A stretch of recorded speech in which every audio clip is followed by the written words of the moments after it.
Take charge of your diabetes today with the help of a new continuous glucose monitor. Call now to learn more. 800-430-4038. 800-430-4038. 800-430-4038. That's 800-430-4038. Whether you make $50,000 or you make $500,000, are you tired of having no clue where your money is going every month? Go to OxygenFinancial.com right now to get a copy of our Amazon best-selling book, The 21-Day Budget Cleanse. Go to OxygenFinancial.com right now.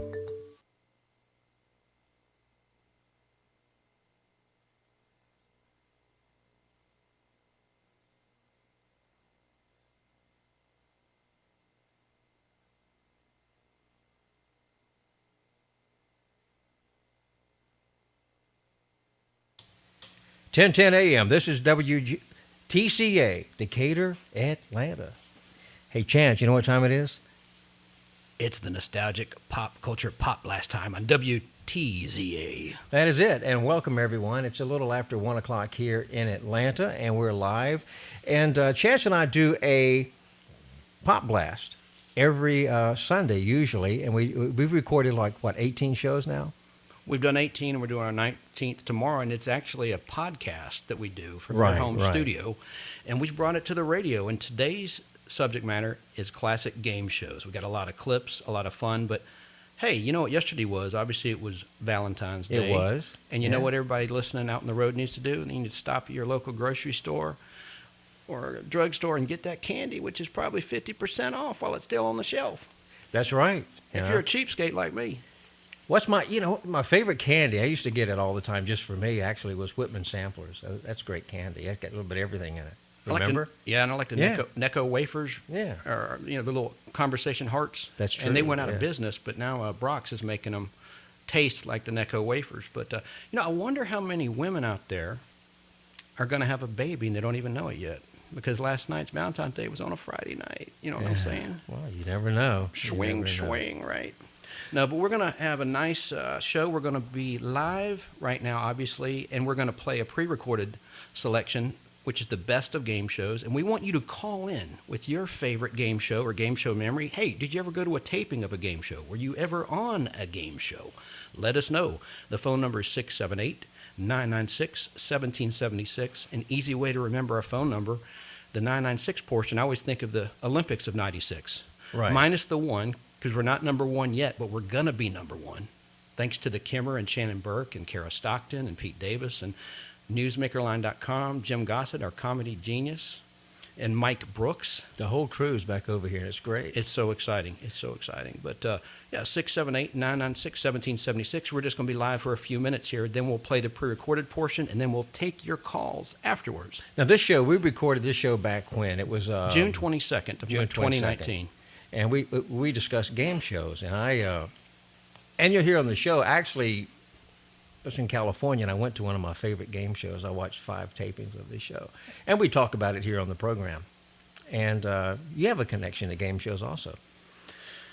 Yeah, I do, and we talk about it in the pre-recorded portion of the show, but I went to a lot of tapings of Family Feud, which is nothing compared to Kara Stockton's game show experience she talked about on her show, which airs every Friday morning from 7 to 10 a.m. Her family actually were contestants. Yeah, and she was on with Larry WACHS. And she had told a great story. If you go to Audio Boom, look up Friday's show, Valentine's Day, about midway through. Kara tells a story. Her family was on Family Feud for 5 shows on Steve Harvey's Family Feud. And now if you win the 5th show, you get a brand new car. Kara will tell you, or has told you. She told that story yesterday. I think, what happened? We have a caller. You want to take a caller? Sure. Let's see who's here. Hello? It's Nostalgic Pop Culture Pop Blast. Wow, these are the worst phones ever. This is Christina. Hi, Chance. Hi, Al. Hey, Christina. Nice to talk to you. We can hear you loud and clear. Can you hear us? us? Loud and clear. Doing good. Listen, I really don't understand what you're saying, but I called in because my daughter was on Family Feud, and I wanted to tell you a little bit about that. It's kind of cute. She was about 7 months pregnant then, and they put a name tag because they'd already, had the ultrasound. They knew the baby's name already, so they gave her a name tag for her belly so they would, show the name of the baby, and that was cool. and her family name is Cox. So the Cox family stayed on the Family Feud for a whole entire week. They Family Feud people put videos on YouTube. One of the most viral videos was the one where her father-in-law was answering a question about where is the spot on the lady that most gets her turned on. And, of course, he said the V word, and that was pretty awesome.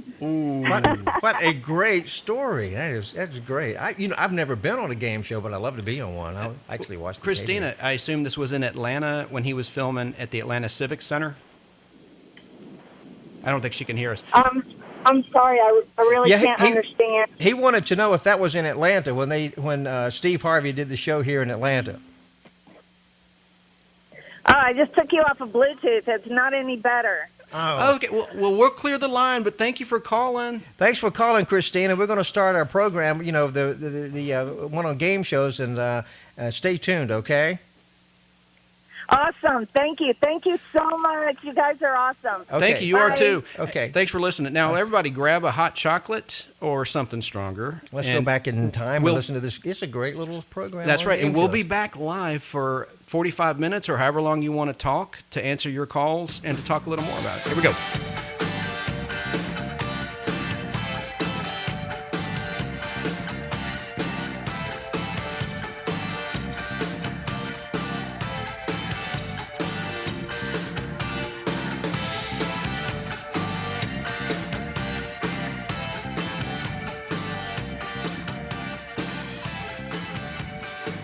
All right, we're back. Hello. Hey, Chance. What's up, Al Hardy? We're going to do another podcast today. We talk about things like pop culture. It goes in the pop culture category, right? And today is going to be kind of a fun show, I think. That's right. We got something I think that everybody can relate to and everybody loves. In fact, Al, hit the music.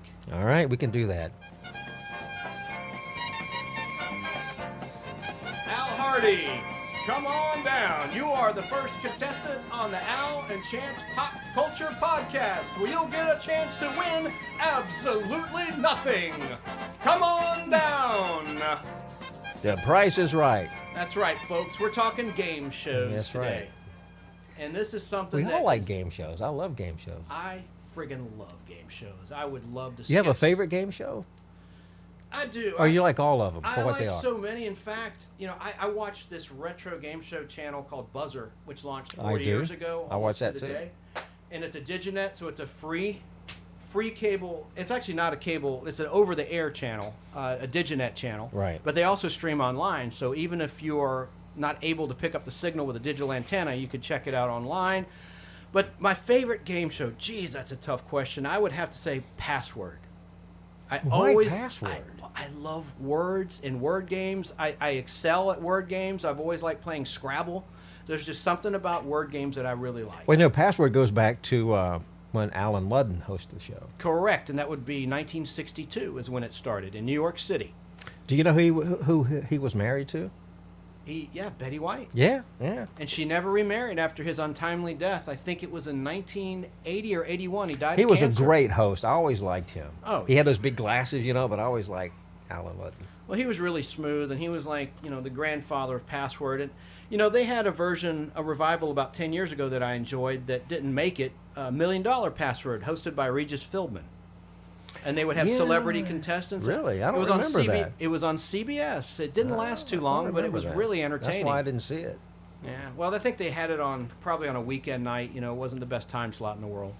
And it wasn't consistent. They would air it as a special. It didn't have a regular time slot. So that's I like Regis Philbin. I just don't remember that show. Is that your final answer?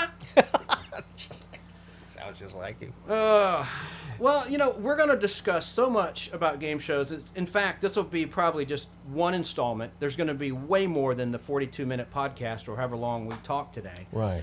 But I want to break it down into different segments. And I thought the best way to start would be to discuss which is the longest-running game show in history that's still on the air today. I think it's a pretty easy question. And I know you know the answer to it, Al. Jeopardy? No, it would be... What? The Price is Right. That's right, the theme we just played. Started in 1972 with the legendary Bob Barker, who's still alive, He's thank still goodness. alive today, yeah. You know, that's the sad thing about loving classic game shows is when you watch them on Buzzer or Game Show Network, although the Game Show Network only airs one match game, is that most of these MCs are deceased. And some are long dead, like Bert Convy, the host of Super Password and Tattletales and some other programs that were And he game was a show young related. guy. I mean, He was. He had was brain cancer. He died, I think, in 1991. So he's been gone a while. But he wasn't the smartest tack in the box, but he was very personable, and he was a singer. He actually did a lot of That's music. right. He did sing, but he didn't make a career out of it, I don't think. He But tried. He tried. He tried, and he did cut some records starting in the 50s, and then he did a lot of acting. And Yeah. then he just, I guess, found a way to get a regular paycheck by hosting game shows until his untimely death. Well, I remember when I used to stay home from school when I was sick. I always watched game shows because, on network television, that's all that was on in the morning up until about noontime were game shows. And I used to stay home and watch them all the time.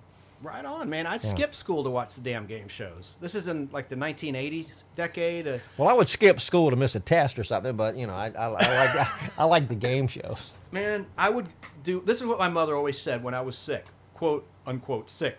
She says, "Chance, just make yourself a nest and turn on the TV, and I'll bring you some chicken soup." And I mean, I have the sweetest mom in the world. She's still living, thank God. But I would love to just watch the game shows. I loved Classic Concentration, hosted by Alex Trebek. It was kind of short-lived. It was from 1987 until 1994. And they had this model at first, a really tall, she kind of looked like Twiggy. And she was in the first few months, and then she was replaced by Mark Goodson's daughter, who was a short girl. They produced most of the game shows anyway. Marjorie Goodson. And she replaced the actual model. And at first she was pretty awkward, and she was short, so she wasn't model-esque. There's the theme. Yeah.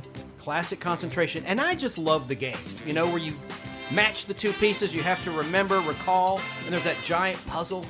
Let's listen to the theme for a sec.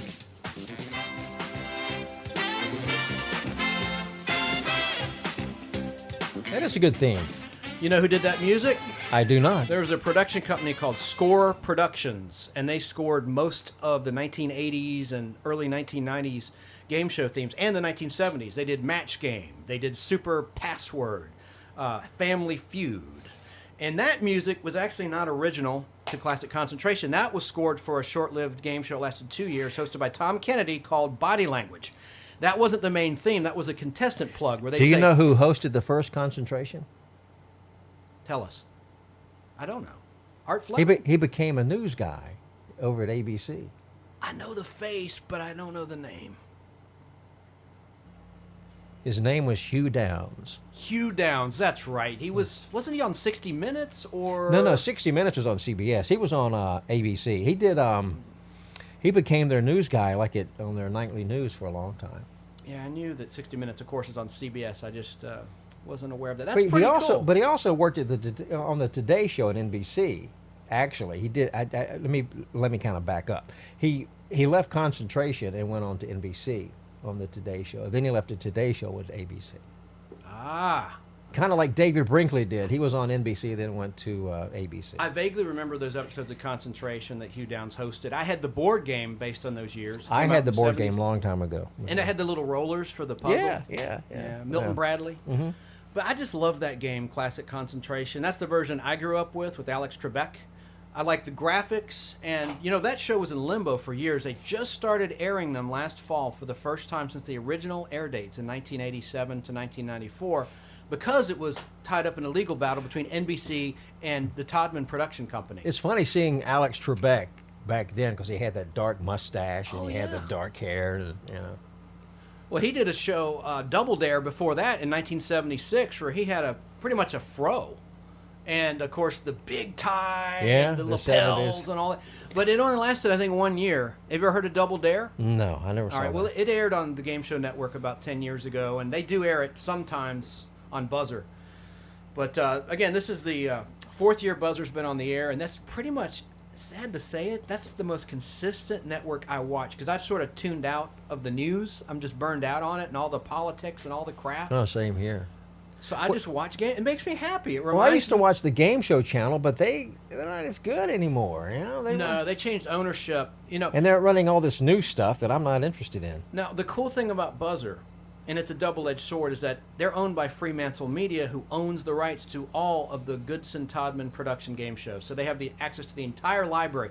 The stupid thing, Al Hardy, What's that? is that they launched the network before they digitized from videotape a whole lot of game shows. So there's a lot of repetition, but they're getting better of late. They've had a lot of viewer complaints about that. Well, they'll air for basically 2 months worth of shows and then recycle them. And they don't understand the audience. They're addicted to these shows, and they watch the different contestants and Well, watch just along give them like it's time, new. and they'll go back and I guess a lot of those tapes got destroyed. Who knows? Well, some did, but no, Yeah. we're talking. Here's the funny thing: GSN, they paid to have them all digitized years ago, but they won't share them with Fremantle because they don't need to. Legally, they don't have to give their digitized versions to Fremantle. So Fremantle, on their own dime, has to re-digitize everything. It's kind of crazy, but Well. anyway, getting back to the longest-running game shows of all time. Now, we already discussed The Price is Right. Right. What do you think is the next longest-running game show that's still on the air today? Family Feud. No. Oh, Jeopardy. No. I loved it.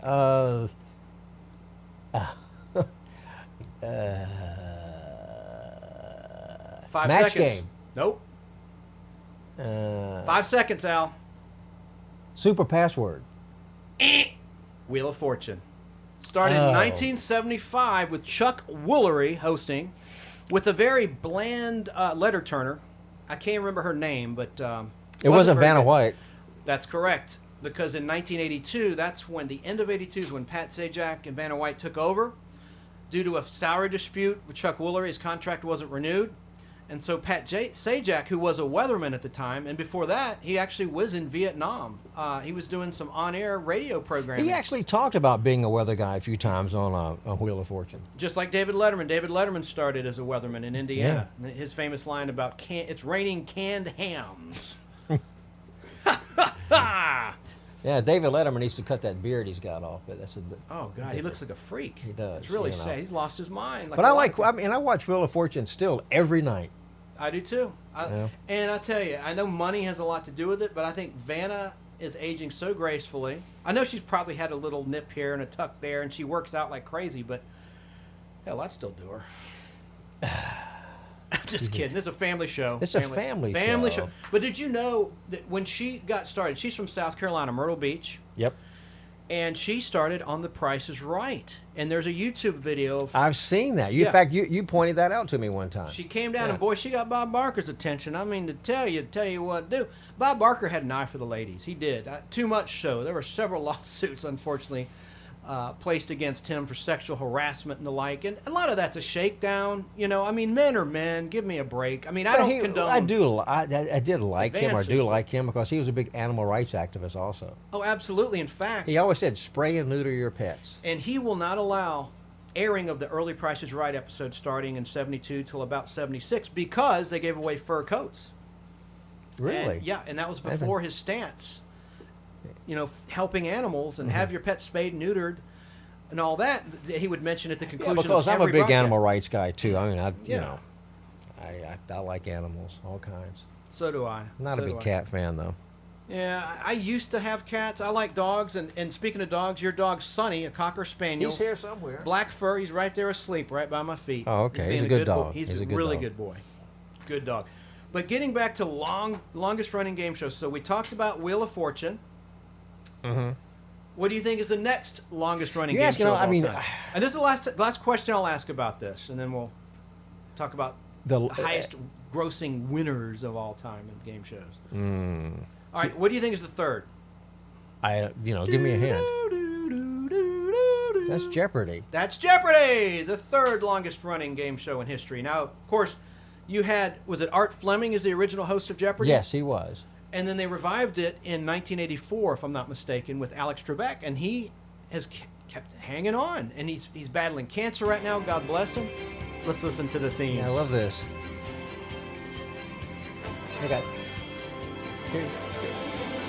This is Jeopardy! Johnny Gilbert announcing. Yes, yeah. This is Jeopardy! Dun, dun, dun, dun, dun, dun. That's great. I love that theme. That's one of my favorite themes to game shows. And how about James, the recent champion? What's his He name? James almost- Holshouser? Holshouser? Something like that. Yeah. He almost beat Ken Jennings' record.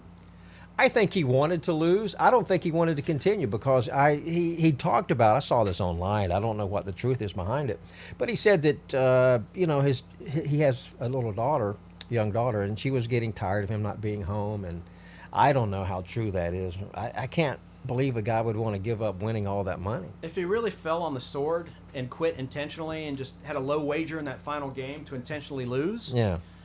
that would be a foolish thing because they were about to go into summer hiatus and he would have had time with his family because they wrap for 2.5 months or so before they record new episodes. And then there were things online said, well, Jeopardy wanted him off because he was winning too much money. He was breaking the bank. He was busting the budget. What's the difference in one guy winning all the money and then you have a bunch of other contestants winning money, which amounts about the same thing? I agree.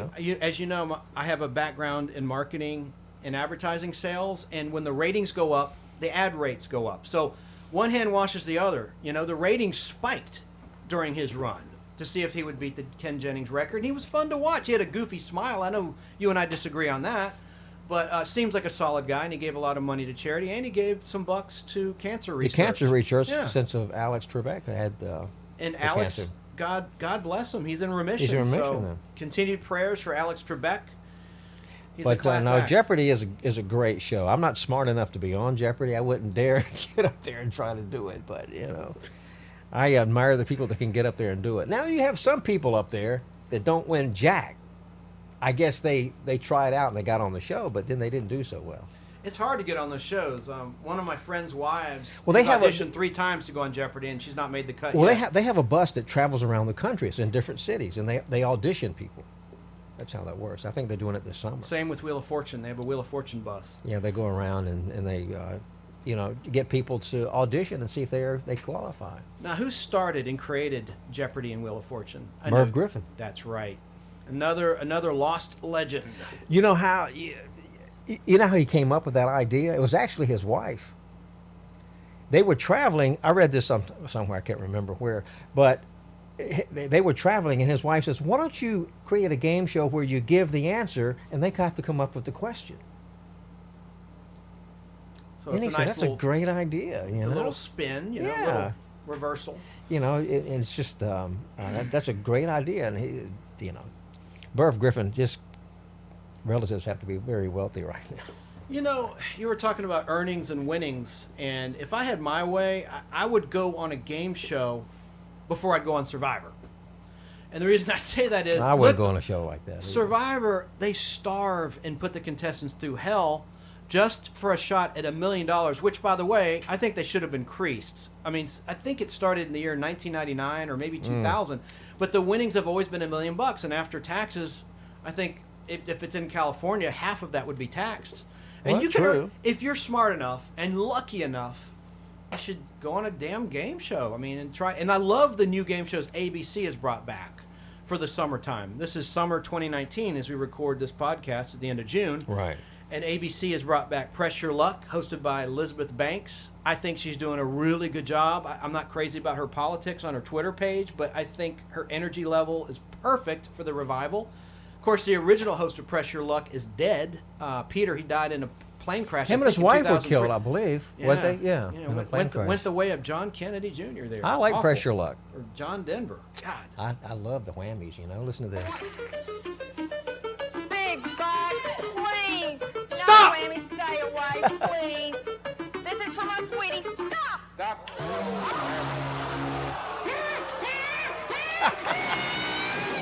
Here's another one. Okay, money or prize. No whammies. Stop! Stop. Oh. I love that show. Speaking of Press Your Luck, are you aware of the Press Your Luck scandal? No. Oh, this is a really Fill me interesting in. thing. All right, I'll tell you. Back in 1984, there was a contestant by the name of Michael Larson who went on Press Your Luck.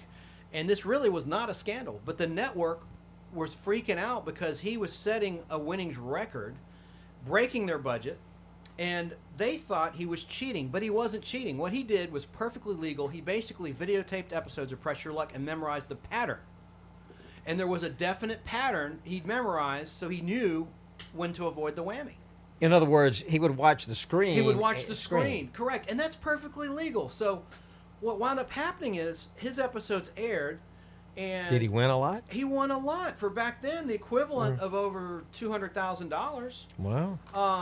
And the thing is, with the Press Your Luck deal, was the network, CBS, was so incensed, and they were so hell-bent in this allegation that he cheated, they would not allow the re-airing of those episodes on GSN or Really? anywhere for years since the original airing. But since they air them now. they air them now on Buzzer. But he was an unemployed ice cream truck driver in Ohio. Yeah. But he wasn't very bright, because what he did with his winnings was he had all of his winnings put in the form of $1 bills and kept them in stacks of cash in his home. And one day he got robbed, and all that money.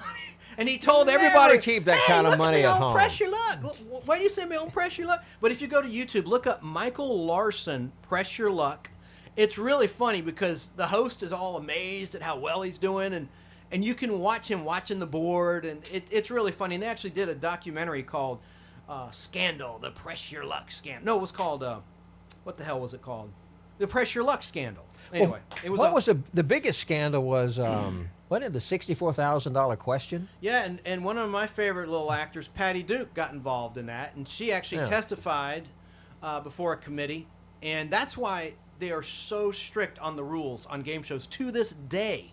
They're very by the book. They're afraid of lawsuits. They don't want anything to be rigged in any way. And So you don't think any game shows today are rigged in any way?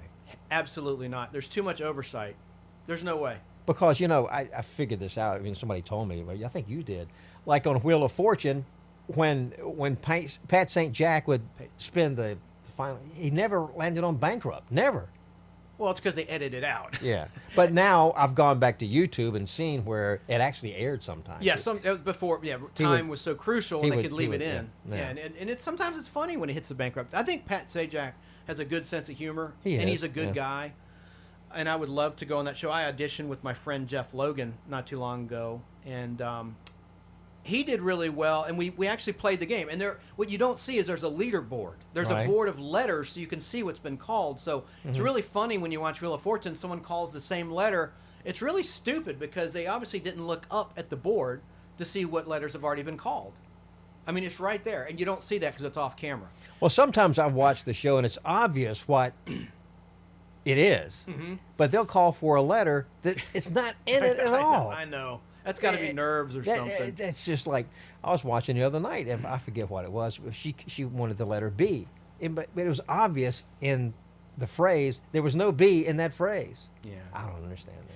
Well, Vanna, she started, as I mentioned, she was on The Price is Right, and that's how she got discovered, basically. And she moved out to Hollywood from Myrtle Beach. But she has had a lot of lawsuits. I mean, where she took action against people because she is the actual letter turner. I mean, if she goes to a restaurant, for instance, one of our radio show hosts in Atlanta named Shannon Burke, he told this story on the air. Right. He owns restaurants, or did own restaurants in Texas, and he had like the Wheel of Fortune mural he described that was painted. I didn't see it. I'm just going by what he said on the air. And he said Vanna White came in there and said, okay, you need to basically cut it out. Get rid of it. In the old days of Wheel of Fortune, the board now is electronic. And there's really no need for her to punch. Yeah, that's just for show. It's just for show. But in the original, the letters actually turned. You had to actually, it was not electronic. The letters actually turned. And so that's what, I remember that. Yeah, she just turned the letters.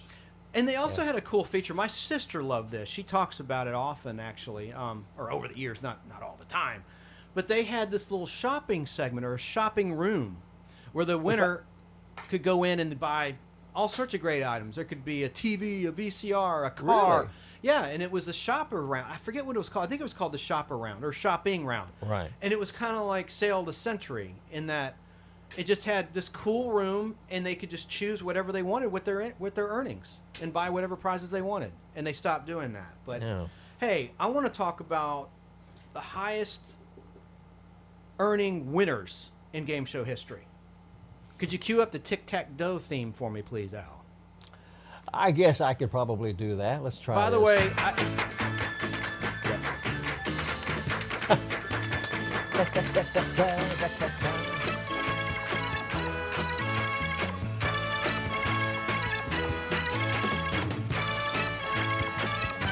That sounds like another song to me.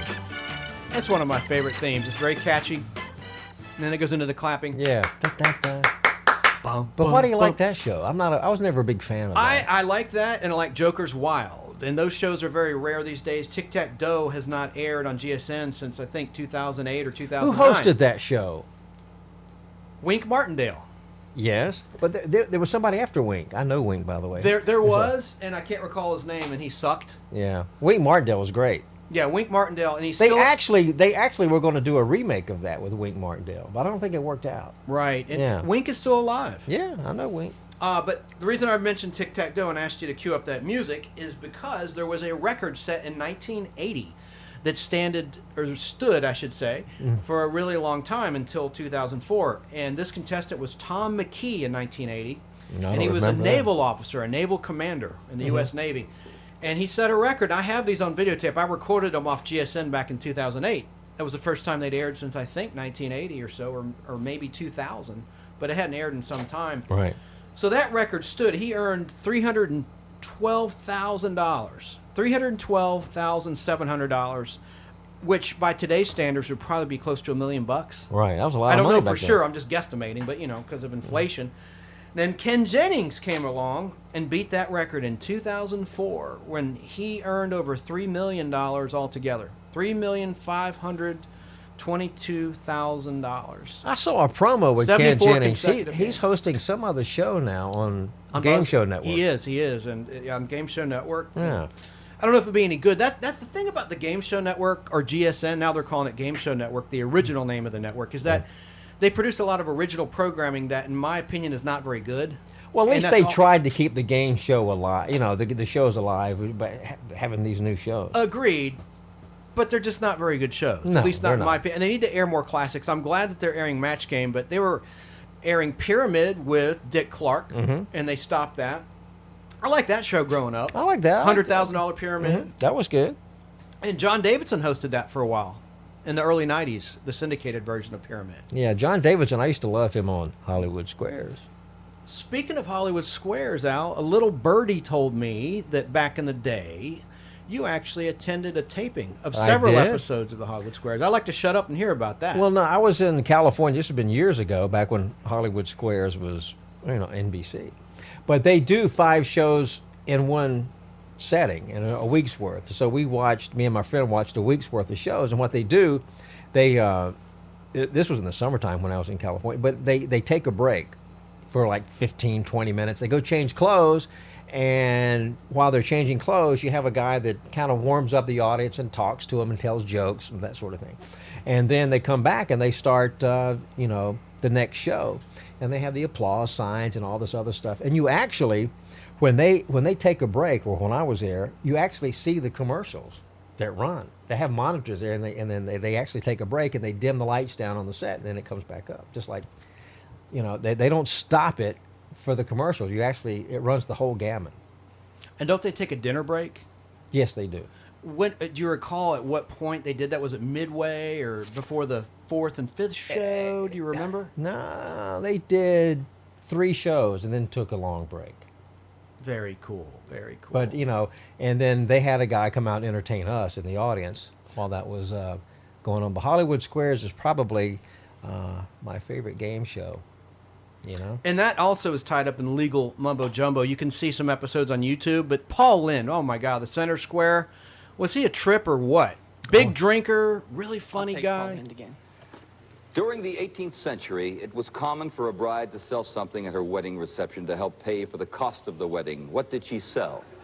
Her firstborn.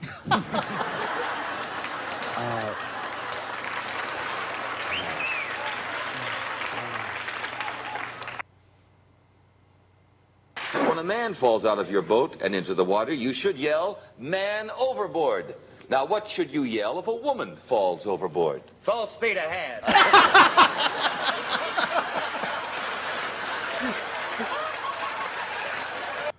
Paul Lynde was great. He was. And if anyone younger out there is listening to this podcast that is not familiar with Hollywood Squares because it's not been aired in years. Well, Game Show he was Network an did run actor. it for a long time, but then they quit running it. It's because of legal bullshit. Excuse my language, family show. But Paul Lynde, he also did a lot of acting. I mean, that's primarily what he was an actor, performer. And he played Uncle Arthur on Bewitched, which I know has been airing for years since TBS and Nick at Night, and it's still on MeTV or Antenna TV, actually, along with the classic Johnny Carson shows. And I can't wait to do our Johnny Carson episode. That's going to be a hell of a lot of fun. But speaking of audience, can I play this right quick? Of course you can. It's your show. It's our show. I want to play the opening of Hollywood Squares. Let's listen to this. Let me start it. Can I start again? Yes. All right, hang on. I'm going to do it now. Now it'll work. Stars is sitting in the secret square, and the contestant who picks it first could win a Canadian holiday for two. Which star is it? Melissa Gilbert, John Amos, Karen Lynn Gorney, George Goebel, Loretta Lynn, Harvey Korman, Rosemary, Paul Williams, or Paul Lynde, all in the Hollywood Squares. And here is the master of the Hollywood Squares, Peter Marshall. Thank you very much, Kenny, and good evening. Welcome once again to the Hollywood Squares. Hello, stars. I love Peter Marshall. Hello, stars. Don't you know Peter Marshall? I know Peter Marshall very well. I know his wife, Laurie. That's excellent. And he's still alive. He's still alive. He's getting on up there, but he's still around. You know, Peter Marshall's a great guy. Yeah, I like these old personalities. See, I just sad, you know. It's just like you watch these old shows, and very few are still around. Thank God for Alex Trebek, Pat Sajak, Vanna White, some of the originals that are still hanging in there. Yeah, but Hollywood Squares was it was a very simple set. There was really nothing to it. I mean, they had where Peter Marshall was and the two contestants. It was on a platform and it just rolled out. And then they had the squares. You know, I used to think that the squares were like they were all in one row, but they just made them look like they were stacked. But it's actually they're stacked, and they have stairs on each side. And then they have this blue tarp. This thing they put behind it, and they light it up with blue lights. And you know, but it was a very simple set. What do you mean a blue tarp? Like a blue screen? No, it was a like white curtains. It was like a curtain, and they had these floodlights sitting on the floor, but you couldn't see them. But it was blue.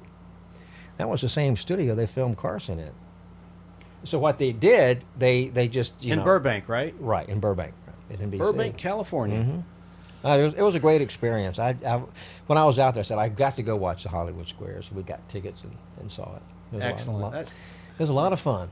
I saw a taping of Family Feud here in Atlanta. It was being taped here at the World Congress Center. And I mentioned in our initial podcast, we worked together at a radio station local in Atlanta, Georgia. I'm not a fan of Steve Harvey, by the way. Sorry about that. I just don't care for Steve. Well, my point, before you interrupted me, just kidding, is that one of our on-air people in Atlanta, Kara Stockton, was a contestant on Steve Harvey's Family Feud. But yeah, we'll get into Family Feud in greater detail because I was a big Dawson fan. In fact, Richard Dawson is he is my favorite game show host of all time. I like Richard. I liked him on Hogan's Heroes. Yep. He's another actor that went to Laugh-In after Hogan's Heroes went off the air, and then he went to Match Game 73.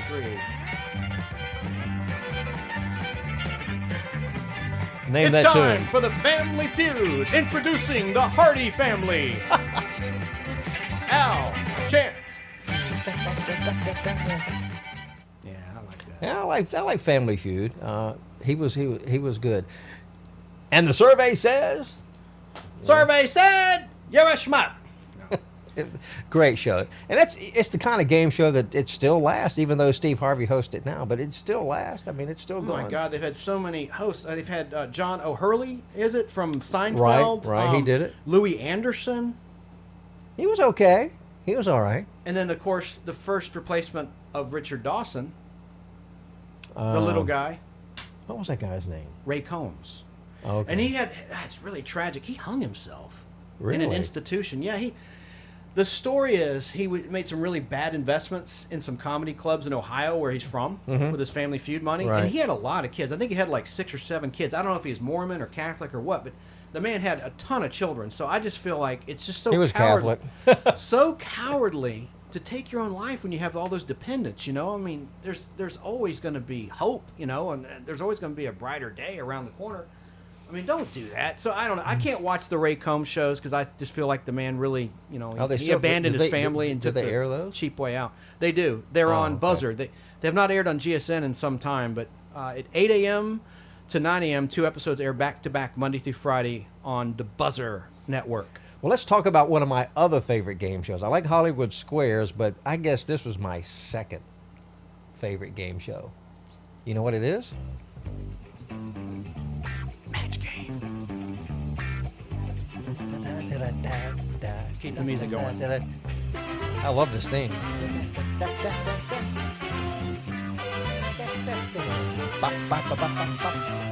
With Gene Rayburn.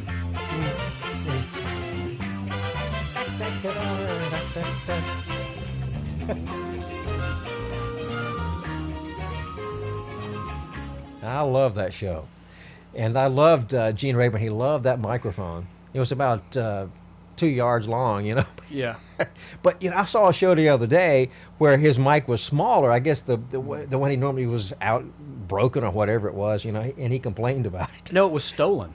Is that what it was? It was stolen because I watched the episode. Buzzer aired it recently. I didn't know that. And he said has been brought to my attention. Someone stole my mic, and so they ran out and bought another one while they were taping their 5 episodes. Actually 6, because they had Match Game PM. They had an evening syndicated show, so they actually per session would do 6 shows. Now, when did Match Game first come around? 1973. Michael Landon. Was No, wait one a of the minute. It was before then, wasn't it? Oh yeah, it was in the. I 50s. mean, the original. Well, I'm gonna have to pull up my phone. It was in the 50s or 60s, but the version that you know and love with that theme you just played started in 1973. Right. Well, I remember the other theme. It was. I'll have to try to find it sometime. But I like, you know, well, they had Match Game 73, Match Game 76, Match Game. They stopped doing that in 1978, and it went to syndication, and it was just Match Game and Match Game PM. Let's see. I'm looking on my phone. But Gene Rayburn was great. I love Gene Rayburn. It looks like 1962 to Wow. 1967. There was a different theme. It says theme music composer Bert, can't pronounce it, Kaempfert. Oh. Sounds like Chemfart. Wow. I have no idea. But now, speaking of musical themes, I think I already mentioned Score Productions. They scored most of the themes you've been playing throughout this show. But they're my favorite. I liked the Password Plus theme. I know you don't have that ready to go, but maybe you could throw it in. I got Super Password. Play that. Just a few bars, please. Oh. Is that it? That's it.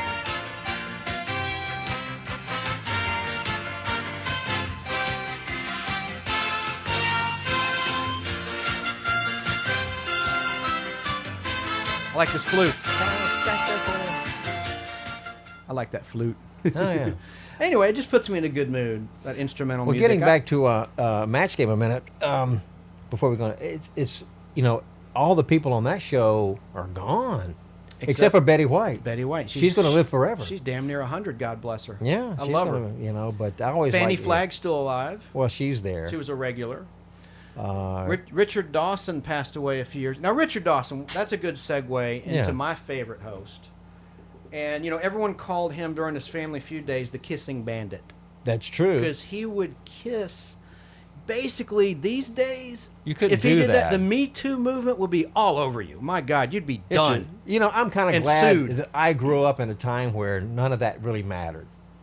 Amen. You know? I was just like, I feel sorry for young people. That's a different story for a different time. But well, anyway. Dawson, see, and that kissing business actually started on Match Game. Gene Rayburn started that. It wasn't Richard Dawson. I don't remember that, Gene Rayburn doing that. You remember, and I'll explain it. Whenever there was a new contestant, particularly a female, Gene would call him the new kid on the block the first time they did Match Game. And he had a little ritual. He'd pull out the banaka, spray it in his mouth, and give a big kiss to the actress. Oh. Lonnie Anderson. And I was watching a show the other day. It was Match Game 73, whatever it was. And he screwed up. He said, this girl had dimples, really nice dimples when she smiled. He says, you know, he says, you have a great looking nipples. I mean, dimples. And that's true. They left it in there. Good. And of course, the audience went crazy, you know, and he's a little embarrassed by it, but they left that in there. That show was #1 in daytime for years. But, of course, the network interfered.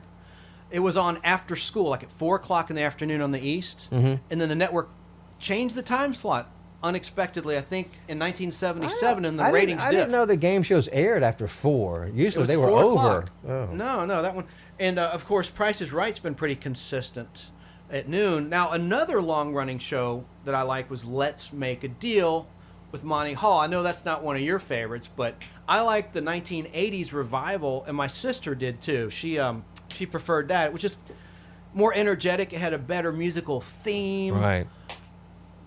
I like the music, hint, to Let's Make a Deal. Do I have Let's Make a Deal? You do. Oh, I do. Look at this. Is that it? Yep. Yeah. Let's listen.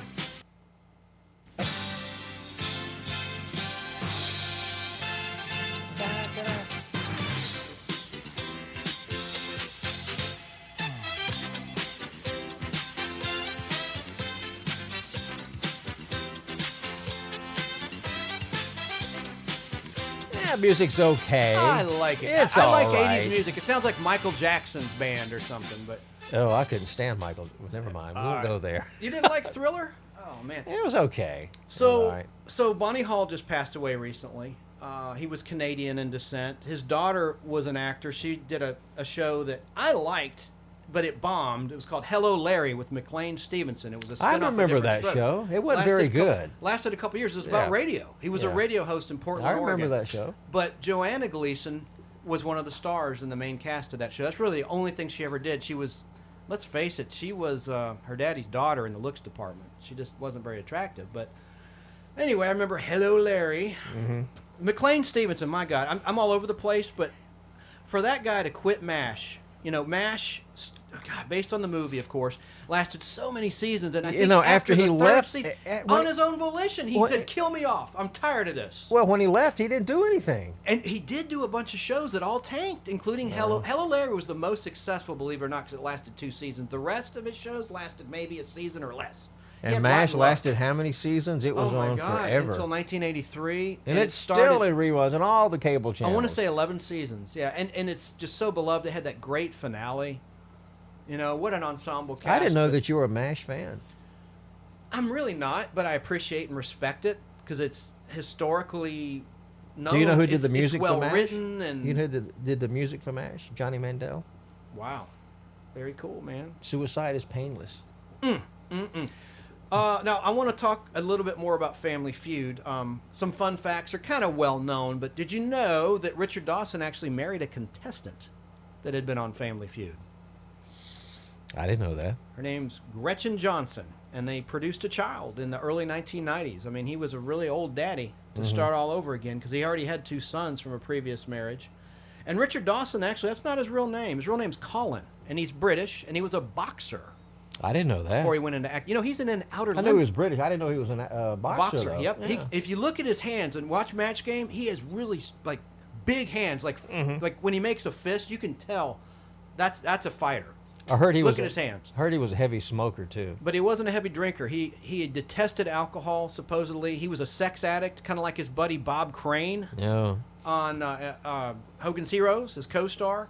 I don't know if he was as bad as Bob Crane. You know, Bob Crane was a freak. I mean, I hate to say it. And he got murdered. You know, he pissed somebody off, probably someone's husband. Well, yeah. And he would was, videotape, and he was a real scumbag. He was but- a disc jockey too. Yeah, and I know you like him, so I'm sorry. I'm not trying to No, talk ill of the you know, dead. I but like Bob Crane all right, but we'll do a show sometime on classic sitcoms. Classic sitcom. We should do it by decades: 60s, 50s, 70s, 80s, 90s. Yeah, to we'll now. do that. We'll do that. That'd be fun. We could do one per decade or something. Because there's so much to cover, and there's so much to cover with Did you these tell game me? shows. Did you tell me your favorite game show? I can't remember. Password. I like Oh. Super Password was probably my favorite. Although I liked Alan Ludden.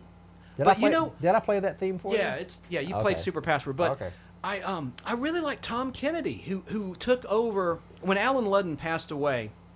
Bill Cullen took over for a while. Bill Cullen was great. Yeah, he's the one of the original great original MCs. Price is Right. Oh yeah, Yeah. He's got to be gone by now, unfortunately. Oh yeah, he died a long time ago. But he was very, very classy. And another show I've recently discovered that I never watched, it was before my time, as it were, is Tattletales. And I know you probably hate that. It's Yeah, more, I didn't care for Tattletales but too much. It's interesting because they have so many great actors on there talking about their personal lives. I like gossip and all that kind of crap. And I mean, it's really interesting. People that had drinking problems that you could tell were drunk on the show. Give you an example. James Brolin's ex-wife, the mother of his son Josh. Right. Who's a great actor, She by the way. died of alcoholism, but she was on Tattletales, and she was so out there. I mean, this doesn't translate well to the podcast. I'd have to have the clip. Right. But those are airing on Buzzer, and they're really good. And Burt Convey hosted it, and it's just a different kind of show. William Shatner was on several times, and he's a trip. I mean, if you watch an interview with him, a vintage one, now he's all old and everything. Yeah, but William Shatner goes a long way for me. Just a little bit of him, you know. He's all right. Yeah. But you know, what we need to do, we didn't cover any game shows from the 50s. I know. I don't have much knowledge about that. Well, you did mention the $64,000 question. Yes. In the original scandal that caused the scrutiny of game show rules and the like. But well, there were a lot of stuff from the era. What's My Line? What's My Line? And Sign In, Please. I've Got a Secret. I've got it. Those are great. I love the kinescopes of those shows. I've Got a Secret. Those air on Buzzer TV. GSN also aired them for a while, but they've stopped. GSN has basically become a crap I guess it's because network. it's black and white, and they just don't feel like people want to watch that stuff anymore. But well, there's a lot of old cats like us that dig that stuff, and it's very rare footage. But no, game shows, I think everybody, if you talk to anybody on the street, they can tell you probably their favorite game show. Yeah, and you know, and it's something that's not controversial. You know, you might get in an argument with someone over what's the best game show and why, but it's not something like politics or religion. You know, it's something that brings people together, and it's something that makes you feel good. What was that game show that was on for a while? I think it was on ABC, where they had two people and they could win a ton of money. What was that called? It was Who Wants to Be a Millionaire? Yeah. Okay, that's Regis Philbin, and then it was syndicated with Meredith. Meredith. She was on the Today Show for a while. The View. Well, she's on the View. She was also. the original View. Yeah, and she was on the Today Show. She was on the Today Show, then in the View. Yeah. I like that show. Okay. I did too. It was. Is that your final answer? That's true. But well, you know, we're probably gonna have to wrap this up here pretty soon. Let's see here. Well, can we talk about some of the best announcers in game show history briefly? Is there time for that? Sure. All right. Well, I'll start by asking you: do you have a favorite game show announcer, past or present, living or dead? Let's see. You're a former DJ. You're a radio guy. You're a voice guy. So, I'm really interested to know. So you think on it. You don't have to answer. Yeah. Think on it. What is your favorite? Who is my favorite? It would have to be Gene Wood. Gene Wood, who was the voice of Password Plus rather, and Super Password and Family Feud, among others. Then I'd say Johnny Olson. Well, Johnny Olson is the most well-known. Yeah. He was the original Price is Right announcer, Match Game. Who did the announcing for Hollywood Squares? That I don't know. Today, one of these stars is sitting. Look it up on your phone. Let's see. That guy was good.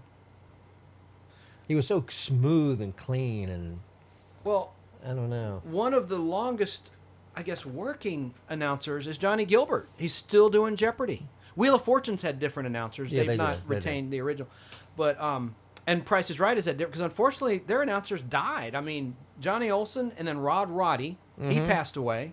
He replaced Johnny Olson, and he was really good. I would say that Johnny Olson's probably the most well-known. Hollywood Squares announcer. I'm looking it up too. Let me play this again. Stars is sitting in the sequence square, and the contestant who picks it first could win a Canadian holiday for two. Which star is it? I think he worked for NBC, actually. Locally in L.A.? Yeah. Burbank? Karen Lynn Gorney. That guy. George Gobel. Loretta Lynn. George Gobel. He was a funny guy, too. Yeah. Deadpan. That's what was Rosemary. Never liked her. You know what show she was on? Dick Van Dyke. Yep. Just didn't like her personality or her looks. But people say that about me all the time. So. Yeah, I liked that guy. God damn it. Oh, said a bad word. Oh well, leave it now. Lord forgive me. Watch your language on there. Did you like the John Davidson version of Hollywood Squares? I know, and I agree with you. I hated the one from I 2004. could watch it. Yeah, it wasn't. I didn't like it as the original, but it was okay. I like the one with John Davidson from the 80s as well as the original. But let's see, original announcer, Hollywood Squares. Narrated by, okay, dig this, Kenny Williams, 1966 to 1981. Then Gene Wood, my favorite, 1983 to 84. Shadow Stevens. Jeffrey Tambor, 2002 to 03. Shadow Stevens? Shadow Stevens from 86 to 89, and then 98. By the way, they brought back, going back to Match Game, Michael Berger hosted a version in 1998 or so. It didn't last long, maybe a season or two. And it just didn't have the original flair. Kenny Williams is the guy. Thank you. Kenny Williams, he did it from 1966 to 1981. Okay. The original Hollywood Squares. Did he do anything else besides Hollywood Squares? Because that's a very... let's see. Kind of... Do you think he's bland or do you think he's good? Do you He's like from Canada. Okay. He was on television from the 40s to the 80s. He was best known for the announcer of many game shows produced by Merle Heater and Bob Quigley. He passed away in 1984. A long time ago. So Hollywood Squares was not a Mark Goodson, Bill Todman. It was a Merle Heater and Bob Quigley production. Correct. That's why Fremantle Media don't have it in their library to air on Buzzer. But how come they won't release it, I wonder? I think Sony, NBC, no, I know what it is. NBC owns the rights to Hollywood Squares, and NBC's the problem. They're dickheads. Well, they're owned by Comcast. Yeah, Comcast Universal. Yeah, they own Universal Pictures. I'm glad that, I'm diverting here, but I'm so glad that Comcast didn't absorb 20th Century Fox in the Fox library. I know you're not happy that Disney picked it up, but I think that's going to be a better... No, I'm not. But Disney's a good company. I think that's going to be a better partnership. I used to work for wait Disney. and see. I know. Yeah. That's why I'm surprised you're against that merger. I'm against big mergers anyway. Well, I am too, but if it's going to be and it's out for bid, God, don't let Comcast ruin it. Ruin Fox. That's Jesus. true. Lord in heaven.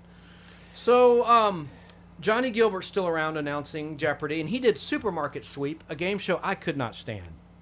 You know, it was just so gimmicky, but the set was interesting. That's still on. That's on now. No, it's not. No. The only wait a minute. There's a show it's about supermarket. It's on Game Show Buzzer. Network. It's on Buzzer. No, those are reruns from 1991, 1992. Okay. With the guy, the host, he was an actor. I forget his name, but he had all these stupid sweaters, like a different sweater. That's right. You're right. But I'll say, I gotta give props to Buzzer. Their promos are hysterical. They have some really good writers and actors that are doing these funny promos, like for Card Sharks. You know how they have the oversized cards, and they have this funny bit where they're interviewing supposedly someone who's on the crew of Card Sharks, and he's like, you know, I don't know why they like me or why they hired me, and then a fly, get this, a fly buzzes by, and then he smacks the fly, revealing oversized, freakish sized hands, you know, for the cards. Right. Anyway, I thought it was fun, but I do like that ABC has brought back, as I mentioned previously, Card Sharks and Pressure Luck. I love Pressure Luck, and I like Joel, the host of the new Card Sharks. I don't really care for the match game with Alec Baldwin, although they did bring back the microphone. They brought back the classic mic. And speaking of that mic, I'm remembering things I wanted to say earlier, but you know, you were talking. I didn't want to interrupt you. About that microphone, there were 3 microphones on Match Game starting in '73 that Gene Rayburn used. He always had the long one. Not always. I don't know what brand it was. I'm gonna teach you something here. Yeah. He had a standard mic originally for the first few months. Then he had that one that What do you mean by a standard mic? I don't know this. Like a lapel mic? You know so much, and I respect you so much because you have such knowledge of machines and machinery.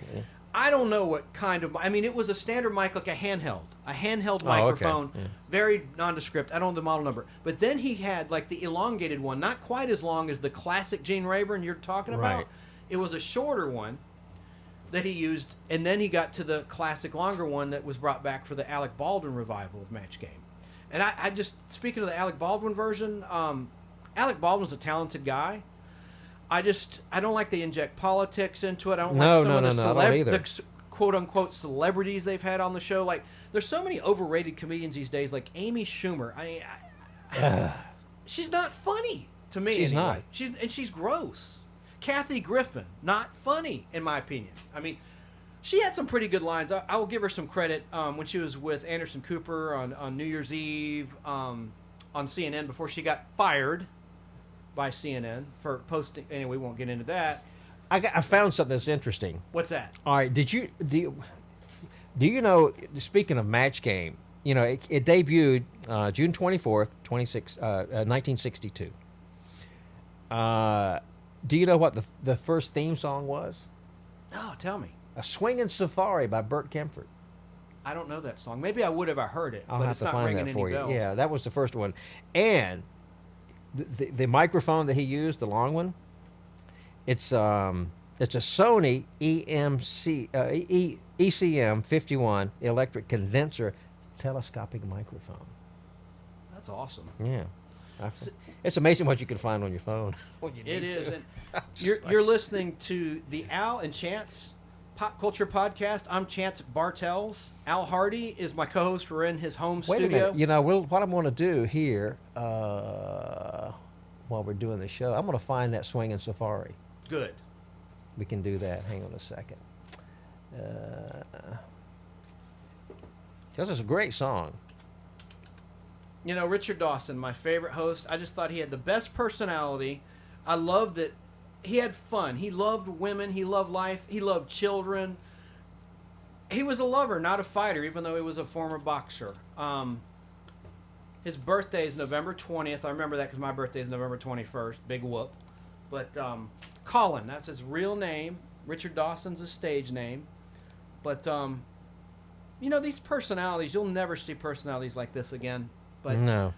Here you go. Here. This imported. Hang on. No, we're going to... hang on a second. I'm going to play the Swingin' Safari for you. I hate when they put ads on YouTube. Mm-hmm. Yeah. Here we go. Here we go. Ta-da!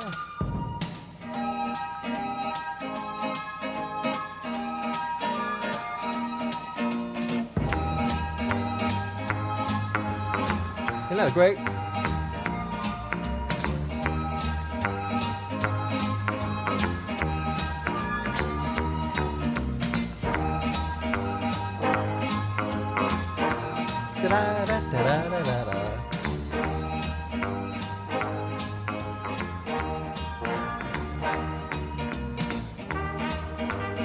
Isn't that great? yeah, I like it.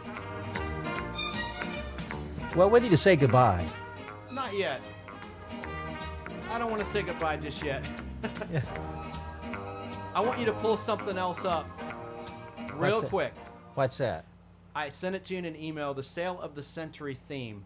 Because I tell you what, I want to tell something funny here. I mean, at least to me it was funny at the time.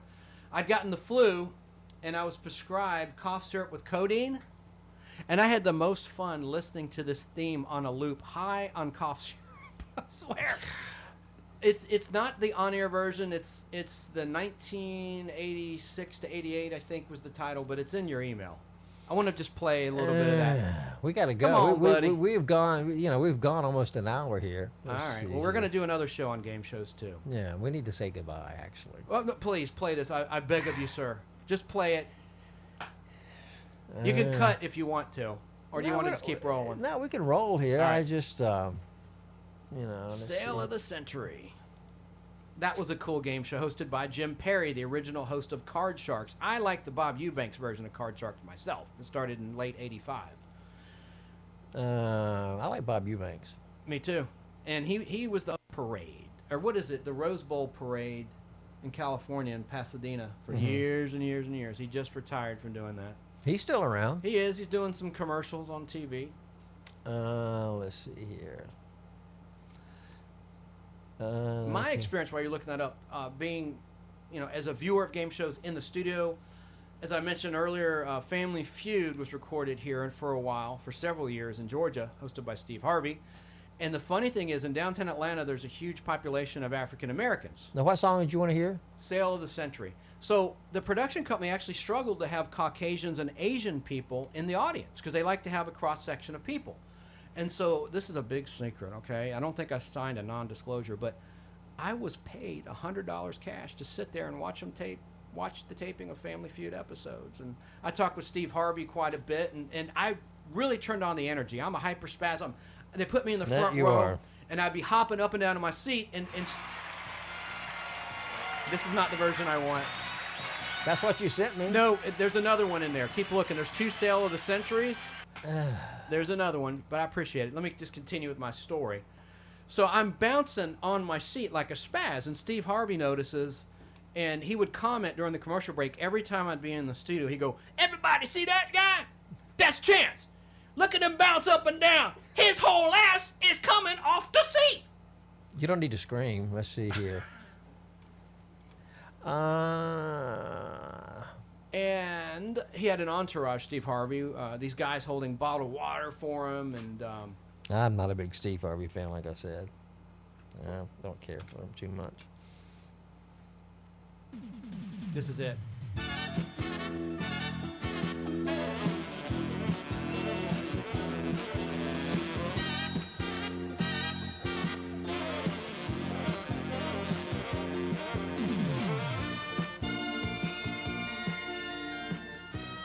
And with that, we need to say goodbye. You know that? All right, brother. You know, but it's been fun talking about these game shows. We haven't even scratched the surface. We'll do it again sometime, but it's like I said, everybody has a favorite game show. Everybody, you know, I think everybody watches Jeopardy. I think everybody watches Wheel of Fortune these days. Yeah, the ratings have been doing very well for both those shows. Well, in fact, locally here in Atlanta, it's on Channel 11, but they run it on the weekends on their sister station, Channel 36.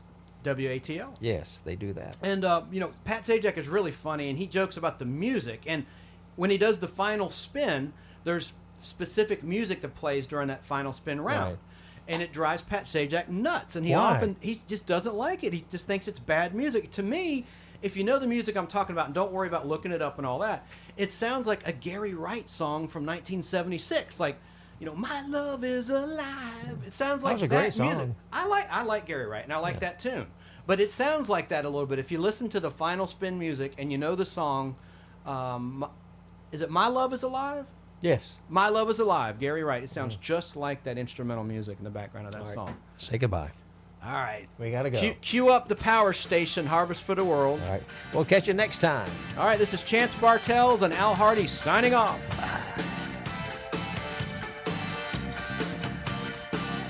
And there we have show number 2 we did back in June of 2019. Oh, I'm overmodulated. No, I got you back down now. Well, we're back live, and we are going to take your calls. Please give us a call. Let us know what your favorite game show is. Were you ever on as a contestant? Was a family member ever on a game show? The phone line is 678-996-1776. Spirit of 1976 or 1776. Those are great call letters. I mean, phone numbers. Excellent. 678-996-1776. We got to give a salute to Gold Medal Concession Equipment and Supplies. And what they do, this is really, really cool. It's a great company. They sell movie theater popcorn machines to the public, to churches, to schools, wherever. And they start at only $500. And their showroom in Atlanta is right down the road from Six Flags Over Georgia. Great location.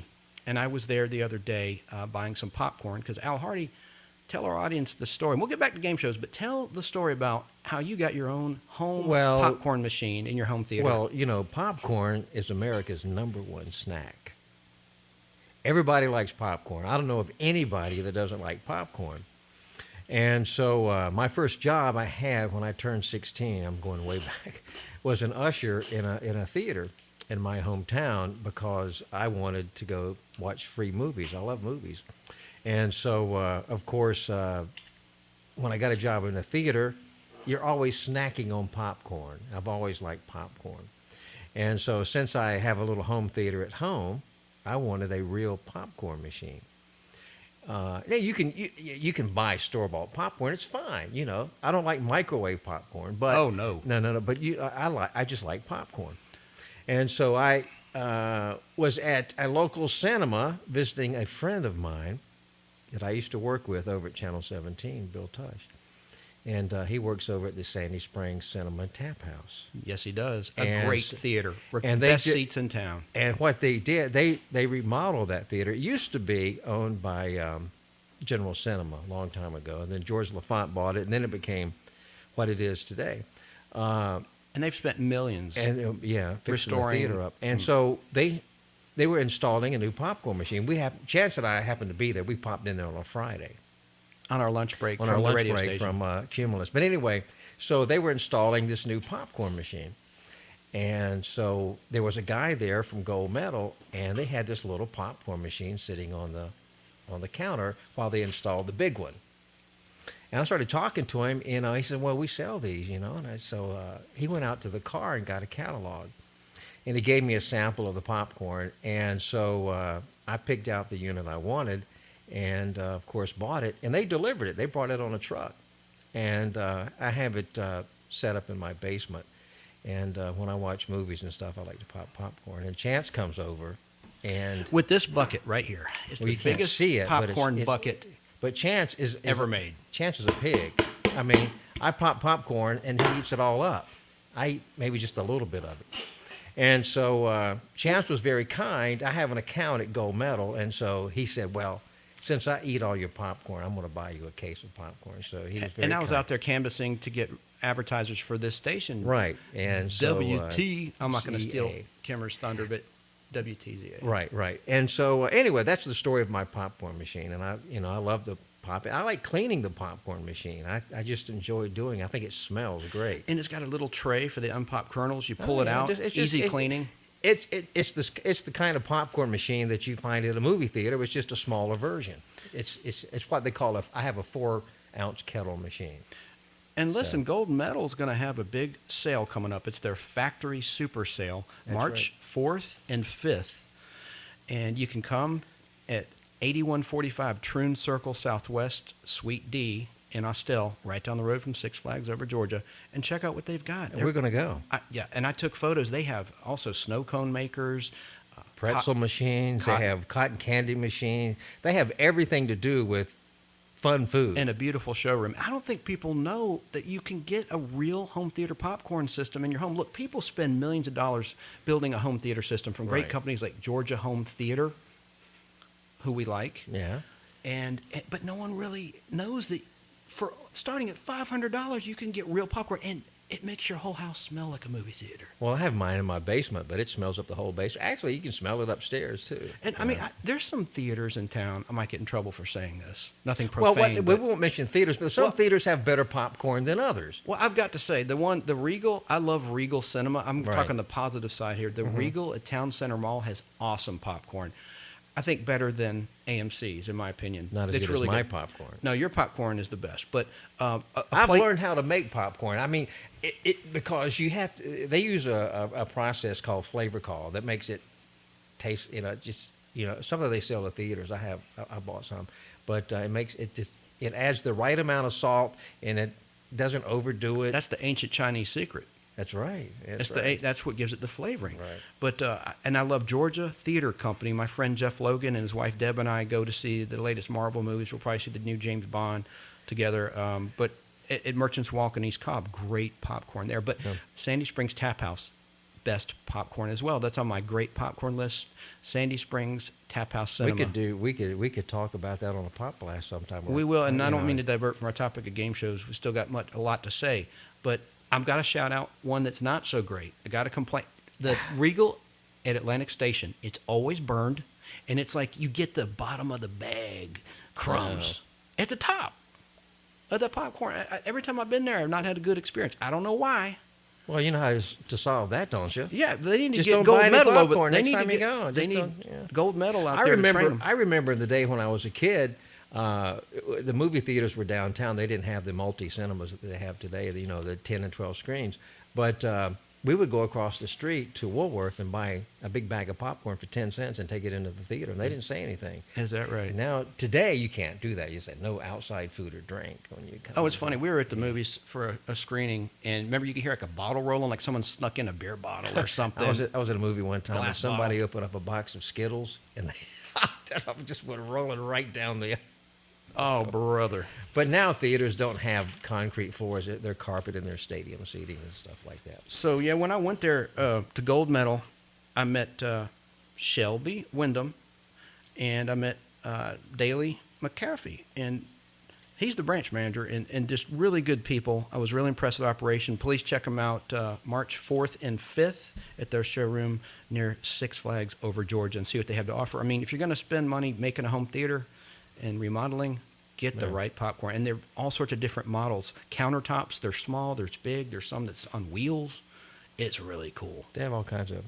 Well, I've got, actually, then we'll stop here. I've got a popcorn machine I'll show you that I've got that I'm not using. If you really want a popcorn machine, I'll let you take it. No, but anyway, we just finished a show about game shows. Was there any game show that we did not mention that you particularly like? Yeah, give us a call, 678-996-1776. I don't, I'm sure there is, but I don't know. I covered the gamut of the ones that I liked. You did. Classic Concentration is one of my favorite, as I said, in the pre-recorded segment. And when it was hosted by Alex Trebek, he was the only host, lasted from 1987. You know, it's weird seeing him with a mustache now and dark hair, because you're so used to seeing him on Jeopardy today. Without a mustache and with gray hair. Right. I hope he beats his cancer. I really do. Amen. He's a great host. And we do have a caller coming in. Let's just see who it is. Nostalgic Podblast. Hello there. Hey. Yeah. What's up? It sounds like Tom Williams. It is Tom Williams. Well, how you doing? Hey, for the people in the audience, I want you to know that Tom actually joins us as a regular host next week when we discuss the Honeymooners. And I met Tom. Next week? Yeah. Next week. But we're glad to hear from you. What you got? Tell us a game show memory. Oh, wow. My game show, my favorite was Match Game. But the early Match Game with Gene Rayburn, the black and white is what I remember, and they're starting to run those, and they have been running those. They do run those on the kinescopes. On Buzzer. On Buzzer. You run them on like Tuesday or Thursday night, or something, something like that. I didn't know that. And it's great to see those again because you got a very young Gene Rayburn, you got Orson Bean, it's on there. And it's different celebrities, and they obviously don't have enough of those to where they're running them like crazy, like they are the regular Match Games with Charles Nelson Riley, et cetera, et cetera. Well, they do run Match Game, I think, more than any other game show on Buzzer. They sure do. They really do. Matter of fact, they run it to death. Yeah, but it's a fun show. I enjoy them. It's a great show.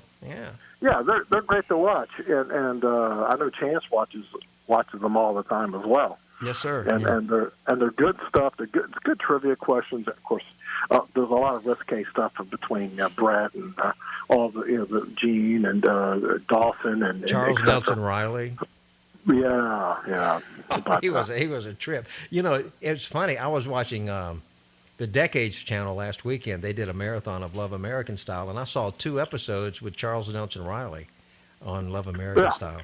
And in one episode he didn't have his glasses, and he looks different without those big rim glasses he wears. Oh yeah. Or that hairpiece. Or the hairpiece. we know Charles was a great a Broadway director as well. He did a lot of Broadway plays and stuff like that. So he even had a one-man show right before he died, which was really critically acclaimed. It was quite good. Yeah, as opposed to just Lidsville or playing Hoodoo and Lidsville and Lidsville. And some of the characters. That was a Sid and Marty Krofft show. Yeah, we're going to talk about Saturday morning shows later. Sorry. What amazes me is like with the Match Game show with Gene Rayburn. Except for Betty White, we mentioned that they're all gone. They're not here anymore. It's really hard to imagine because I grew up with that. You really know your age when you realize these people are no longer with us. But that's the beauty of videotape and celluloid. These people are immortal thanks to those inventions. Oh yeah. Well, they're all, unfortunately, they're all hitting their 80s, just like my childhood character that I watched all the time growing up, Bubble the Clown and Ronald the Ghoul. He played the horror host on Friday night Shock Theater. Right. He just died Monday, and he was like 89. And luckily, I'd gone up to see him about 6 months ago, and got some really good stories and stuff on video with him. That's cool. And a bunch of other people that were with us, and he was in fine form. He just must have just died of old age because I didn't hear. But they're all at that age where unfortunately they're passing away, and they become our memories, or they are our memories. It's just like, I mean, I love the movies, and all these great movie stars that I liked are, they're gone. I mean, it's just amazing. But, they live forever on film and on videotape. So kinescopes, we can watch them over and over again. I mean, Kirk Douglas, and I mean, even Jim Varney, who played Ernest P. Worrell. He was funny, though. But he left 34 years. No. I think it's 20-some years. So it's just crazy to think how quick time flies. And he died at an early age. Well, he did. He had cancer. He had cancer. So yeah, okay. He did. He passed away. Oh, okay. Yeah, he did. He died suddenly, and he worked. He worked up to the day before he died. Right. So, right. Yeah. It's just. But it's just. I just love. That's why I collect films and TV and DVDs now, and Tom and I both collect film, and Chance collects film, and we have. And so all does Larry these, WA. Larry Watch, yeah, and so we have that memory to put on a projector anytime we want. Also, it's just amazing. I'm glad we have that. I mean, I really do. And to get back, thanks to the film collectors that a lot of those kinescopes are still around. Oh yeah. And speaking of that, what's really cool is to get a Johnny Carson kinescope of the first 10 years that were wiped by NBC when they erased the tapes. Well, a lot of times, since the networks erased the 2-inch tapes, a lot of that stuff survived on kinescope, and film companies didn't keep that stuff; they got rid of it. But collectors had it, and so a lot of times, film companies would collect. They would contact collectors to borrow their films and to use them. And so it's just. And I've sold a few films on eBay. For instance, I had a 3-minute film of Glenn Campbell singing Galveston on 16 millimeter film, and I put it up on eBay to sell it because I didn't particularly want it. And the film was faded. It's in great shape, but it had faded. I put $4.95 on it, starting bid, $4.95. It sold for over $500. And I sold it to a film outfit in Los Angeles. They bought it. And what they were going to do with it, I don't know. But I was glad to get the $500 for a film that I had nothing in. And I started the bidding at $4.95. And you've got all these movie posters at home and things that you got for free. And Tom has got a basement full of collectibles. He sure does.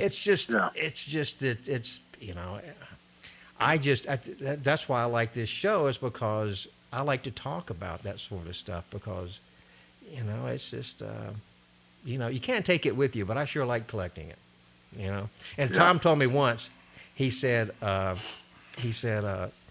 guy who dies with the most toys wins. Is that still true? Yeah, that's so true. That's so true. Well, 2-inch videotape back then. It even affected Johnny Carson because back then they recycled tapes and they reused them, and that's why all the early Tonight shows from New York don't exist in vast numbers because they recycled the tape. Then he found out about it, and then he corrected that. Well, Tom and I both worked at Turner Broadcasting. That's how I met Tom years and years ago. Yeah. And I remember even then working at Turner. They would recycle the 2- or 1-inch tape then, and I remember out there in the shop, they had these stacks of 1-inch tapes. They were taking them apart. They had screws, and they would recycle the metal and junk the tape. Correct. Because the tape after a while becomes so good. I mean, storage was a problem too. They didn't have the space to keep all of that stuff, so they just recycled it. Correct. And all those shows were lost. What a shame. And getting back to Turner, a lot of the Tush shows were lost because of that. They didn't save them. Well, virtually all the Tush shows were lost. David Bell is the one that saved them all, to be honest with you. He had them all, the 3/4-inch top of all of those shows. And he's the one that archived them and reprocessed them. There's some video processes that he has and made them look a little bit better because you can only make 3/4-inch tape look so good. Yeah, and he's the reason they exist, because Turner literally didn't have those. So he's the only one that had the copies of them. So bless his heart. Yeah, and I have a few of those shows, not many, but right. No, he sent me one or two, but But I did, and then we'll change it. But he sent me all the night tracks. He had those. Remember that? That was the Turner answer to MTV night track.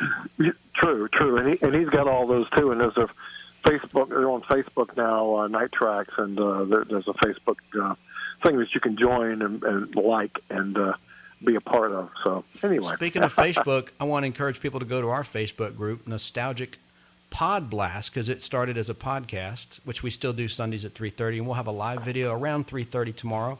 Tom, Al, Ryan Settles have joined our cast of characters along the way, and myself, and we join you to go to our Facebook group if you want to check the video out. We got to take a break. Tom, thanks for calling, and enjoy the rest of your weekend. 678-996-1776. We'll be right back. Hey, Tom, thanks for calling, and I'll talk to you real soon, okay? Whether you make $50,000 or you make $500,000, are you tired of having no clue where your money is going every month? Go to OxygenFinancial.com right now to get a copy of our Amazon best-selling book, The 21-Day Budget Cleanse. Go to OxygenFinancial.com right now. I'm Andrew Saul, Commissioner of Social Security. Beware of threatening calls from telephone scammers pretending to be government employees. These calls are not from us. Hang up and report the call at oig.ssa.gov. Hi, this is Billy Brew, host of Billy Brew Radio, heard Saturdays right here on my new radio home, WTZA, AM 1010 and 102.1 FM, the talk of Atlanta. For the first time ever, there's a local Atlanta radio show about pop culture. It's time for the nostalgic pop culture Pop Blast. From collectibles to movies to classic toys, game shows, or classic foods, we have it covered. Join me, Al Hardy, and my co-host and guest experts as we cover a wide range of topics that take you back to your nostalgic days. It's the Nostalgic Pop Culture Pop Blast, Saturdays and Sundays on WTZA, 102.1 FM and 1010 AM, the talk of Atlanta. Acres Woods Law understands that the law is personal, and they take your situation personally. Specializing in personal injury and family law with a personal touch. Put them to work for you. Call today for your free consult. 770-428-8880.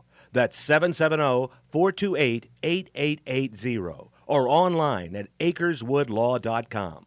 AKERSWoodsLaw.com. Putting off the honey-do list is no longer an option, but there's still time to get those home renovations done with Chase Remodels. Hey, it's Shannon Burke, and these are the guys I'd call. Jonathan and his team have what it takes to keep your project on time and on budget. You don't want your out-of-town relatives to come and see that 1971 bathroom, do you? Call them today at 678-654-3485 or online at chaseremodels.com. It's 678-654-3485.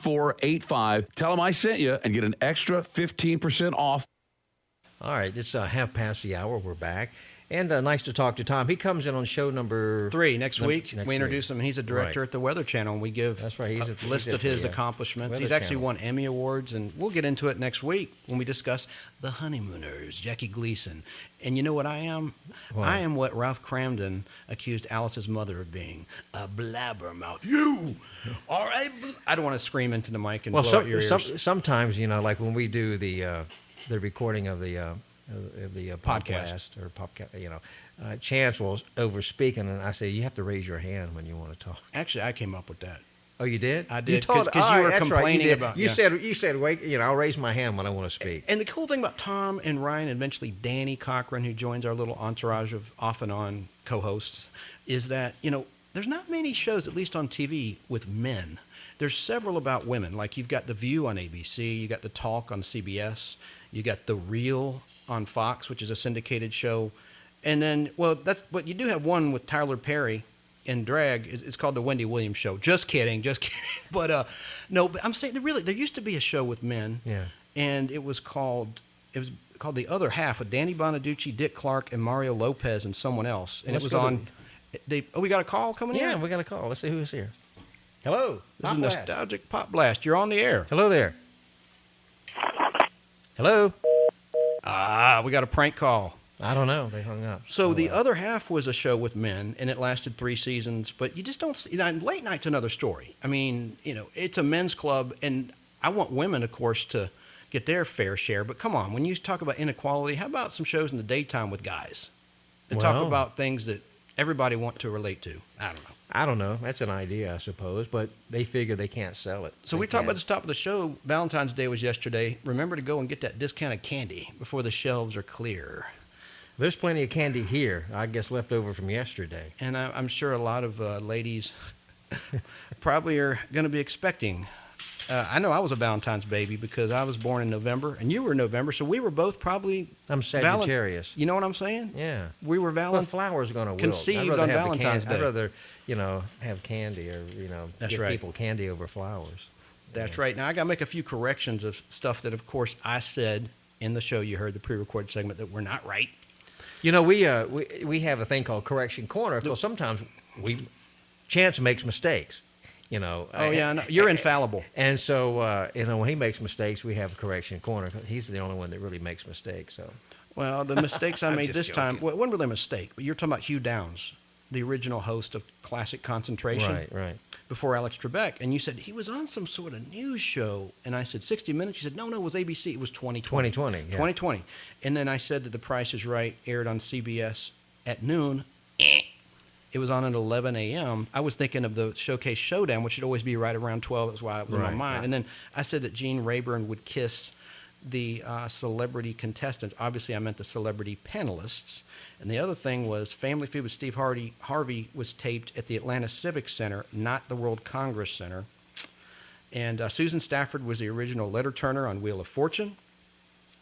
And the Ken Jennings record for the biggest money won on a game show was broken by Brad Rutter, who was on that great Jeopardy Contest of Champions recently. Yeah, that was on ABC a few weeks ago, yeah. And he earned $4,688,436 altogether. But Ken Jennings finally won the big jackpot at the end. He did, but still, Brad holds the record for most money earned on a game show. I think that's pretty cool. So Buzzer, the network we mentioned, airs on WAGA's affiliates or sub-channel 5.3. Fox 5.3, if you want to watch it. Awesome channel, loaded with classic game shows. It's way better than... I think it's in at 5.4 because you got 5.2 as the movie channel, then you have Light TV, and then you get... It's 5.3. It is? Okay. Yeah, WAGA, and we love WAGA TV. They were in our studios with Mike Brooks. Mike Brooks loves to, really help out the public service hero that gets the shaft, through bureaucracies and whatnot, and... salute to Fox 5, and they were our partner back on our days at WIAY 106.7. We had a partnership with them. I think our program director, Greg Tannum, set that up. So it's nice that we got, a little partnership, hopefully cooking with WAGA, Fox 5 Atlanta. Yeah, they were part of 106.7 for a long time. Now, one other thing I said, I'll talk about how Survivor, needed to up the ante from a $1 million cash prize. And I said this back in June on our podcast, the one we just heard, that we replayed. And, I was saying, why not go on a game show? Why would you want to eat bugs and be uncomfortable for only, and I say only $1 million, after taxes in California, that's 50% tax. But do you think Survivor is actually, there are people filming that. I know. There's there that probably have food and stuff. I mean, yeah, maybe they make them eat bugs and worms and that sort of stuff, but... I just didn't like that show, period. I didn't want to see people. It reminded me of a show called Fear Factor, where they gross out show. Yeah, the gross out show. I mean, why would people want to watch that? Well, they must have listened to us because starting this season in Survivor, they're going to up it to $2 million for the Survivor that just started. They filmed last summer after our podcast dropped. I'm being a little facetious. I don't think they listened, but they might have. We get a lot of downloads, don't we, Al? True, we do. We get a lot from all over, and let's see, for the 40th season, $2 million prize. And I think that's pretty cool that they upped the ante. It's something they need to do. Now, I was on a game show, not really. I was a call-in show called GSN Live on the Game Show Network. You just call in for prizes, and they have games you play over the phone. And in 2009, I won an LG French door refrigerator and a Sony camcorder. And I sold that refrigerator for like $1,000. I put it on OfferUp. And got rid of it. Too It was bad brand new. I didn't know you back then because I had to buy a refrigerator this year. It was nice. I had to go because I had one that was 30 years old and it finally crapped out. I mean, I can't complain. It lasted 30 years, but I had to go buy one. So I could have gotten that free from you. Yeah, and now this is about pop culture, and there's some local things here in Atlanta that kind of ticked me off. Now, would you not agree that the tomahawk chop is a part of pop culture in Atlanta? If not, sure it is. The Braves were America's team. That's a Ted Turner brand. He did when he owned it. Okay, and so they're not going to do the chop anymore. Well, here's the thing. Come on, when the people go to the ball game this summer, they're going to do it anyway. They'll still chop. They'll still chop, but I don't like the front office and whoever does their marketing. All right, now we got to deal with this Truist Park. It's no longer SunTrust Park. Okay, fine. I know mergers happen, but that's a terrible name. They sell the name of the park. I mean, the bank was sold or changed names or whatever. They merged with somebody else. It's a terrible name, I think. But, well, I mean, I think they should have called it Turner Field again. I don't know. It's just. Well, that's just the latest thing is I saw an ad on Fox 5 WAGA TV, and it says their new slogan is "For the A," like the letter A, for the A. What does that mean? For us it means Atlanta, but what it means is the end of a tradition. It means the end of the tomahawk chop, officially. Well, they're still going to do it. Chop on was the slogan. Are they still going to give away the tomahawks? Remains to be seen. I'll still go. I'll still support the Braves. I'm just saying, whoever made that decision, I think made a disservice, a decision that's a disservice to the fans. Look, the only time you went to a Braves game when you got those big, nice free tickets. Hey, I was entertaining clients at YY. It's just like, well, actually, when I worked at Turner, when Ted owned the Braves, we all got free tickets. But, back then the Braves weren't very good. Well, they're not that great right now anyway. Well, but, they were, they just can't cross the finish line, but they will. Well, I mean, I did go to some games because they were free. I mean, we had pretty good seats, but I haven't been to a Braves game in a long time. We are live at the Oxygen Financial Studios in Duluth, Georgia, 678-996-1776. Want to talk about the death of Robert Conrad. He was the star of the Wild Wild West. We talked about it last week on the podcast. Wild Wild West is one of my favorite shows. I like that. I mean, it's just unique. It was just so different. It was, and Robert Conrad had that great, it was a television campaign. I think it was for Eveready batteries. On the podcast, I said it was Duracell, but he would put a big, thick D battery on his shoulder. I remember that. And he would say, "I dare you to knock it off." And that was a catchphrase, and it was a big, successful television campaign back in the day. And he's a little guy like me. I'm about 5'5". Okay, I'm no Mike Brooks. Chance is short. Yeah. Chance is like 6'7", 6'5". No, Mike Brooks is. He's 6'7". Wow, he is tall. But believe it or not, he talks tough, and he makes a difference in the world, and he fights for justice. But he's really like a gentle giant. One thing about Mike, he's got an infectious laugh. I love his laugh. And Kimmers. Yeah, they're funny. Really good. But so Robert Conrad, rest in peace. You live on forever thanks to film and celluloid and DVD and Blu-ray and everything. And I didn't care for the remake of Wild Wild West in the early 90s. That was with... Will Smith was in it. Will Smith, yeah. No disrespect to him. The movie didn't do very well. Yeah, it just didn't. But I love the TV series. I think the first year was in black and white, wasn't it? It sure was, 1965 to 1966. And then in the 66 season, it went to color. And I think you have some of those in your collection, don't you? On film, yeah, I sure do. Yeah. I sure do. And are they available on DVD? Can you buy the series on DVD? Yes, you can. Not on Blu-ray, but they're on DVD. Right. And also, I just want to say just a little vent about driving here to our Duluth Oxygen Financial Studios. I live near Truist Park, and I swear, they need to repave Spaghetti Junction when you go over 285 crossing onto 85. I mean, that road's a mess, and there's potholes everywhere.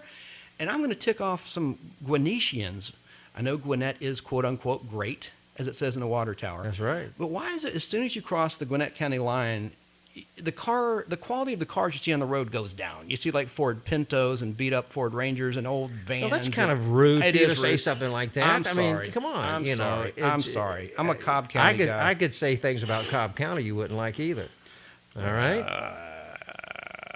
Busted up vans everywhere, broken down on the side of the road. And the traffic, oh, man. Well, traffic is bad everywhere. It sure is, but I just wish these counties would fix the potholes on 285. It's probably a conspiracy with Goodyear Tire and the like. They want you to bust up your suspension system and ruin your tires, man. They're all in cahoots, bunch of crooks. I'm just kidding. Too many conspiracy theories. But, we're talking about... game shows. Game shows and stuff. Orson Bean died. I liked him. He passed away, and he was on a lot of game shows. Oh, yeah. He was on Match Game and Tattletales, and he always had, like, a younger wife, at least back then. I don't know what that means. All those guys had younger wives because, I guess they paid for it. But anyway, I liked him on the game shows, and he was actually in some movies also. And he was in a recent movie that came out a couple of years ago. I have to do some research. I saw a trailer for it, but I didn't see the movie. But yeah, he was a pretty decent actor too. And I liked him on the game shows. And he got killed. He got run over by a car. He was on his phone, not paying attention to what he was doing. I say that in jest. I don't know, but Well, he was no, not. He was he's obviously not paying attention, and he was unfortunately clipped. Well, he could have been in a crosswalk and somebody just didn't stop. I don't know. I read the report. It wasn't a matter of someone running a red light or doing anything negligent. I think he just wasn't. All reports indicate he just wasn't paying attention. Unfortunately. But it's time for a break. Let's get in a commercial break, and we'll be back. A couple more game show memories. We are live at the Oxygen Financial Studios in Duluth, Georgia. This is WTZA, the Talk of Atlanta, 10:10 a.m. 102. Hey everyone, I'm Samuel Johnson, the insurance fighter. Here's the tip of the week for the drivers out there. There's been a lot of rain and a lot of flood warnings. So I'm going to give you tips for you to stay safe. Number one, it takes about 6 inches of rain to hydroplane or stall. Tip number 2, watch for down power lines. Tip number 3, check your tires. Bald tires causes you to hydroplane. Tip number 4, slow down. The best tip I can give you is that one. Slow down. This week we'll be talking about battery on FM 102.1 or AM 1010. We're here every Saturday from 11 to 12. You can watch our live stream on social media at Samuel Johnson and Associates. That's Facebook and Instagram. You could watch our partner accounts on Planet 11 and RC Media. I am the insurance fighter. Your injury is my fight. Hey everybody, Brooksy here. You know I'm a big gun guy, and you've heard me talk on my show about the attack on our Second Amendment rights in the Commonwealth of Virginia. Well, I tell you one place that's not going to happen, here in the state of Georgia, and also at Dawsonville Gun. They will take care of all your firearm needs. Just head up 400 north to 5711 Highway 53 in Dawsonville, Georgia, and you can find them on DawsonvilleGun.com or give them a call, 706-216-1468.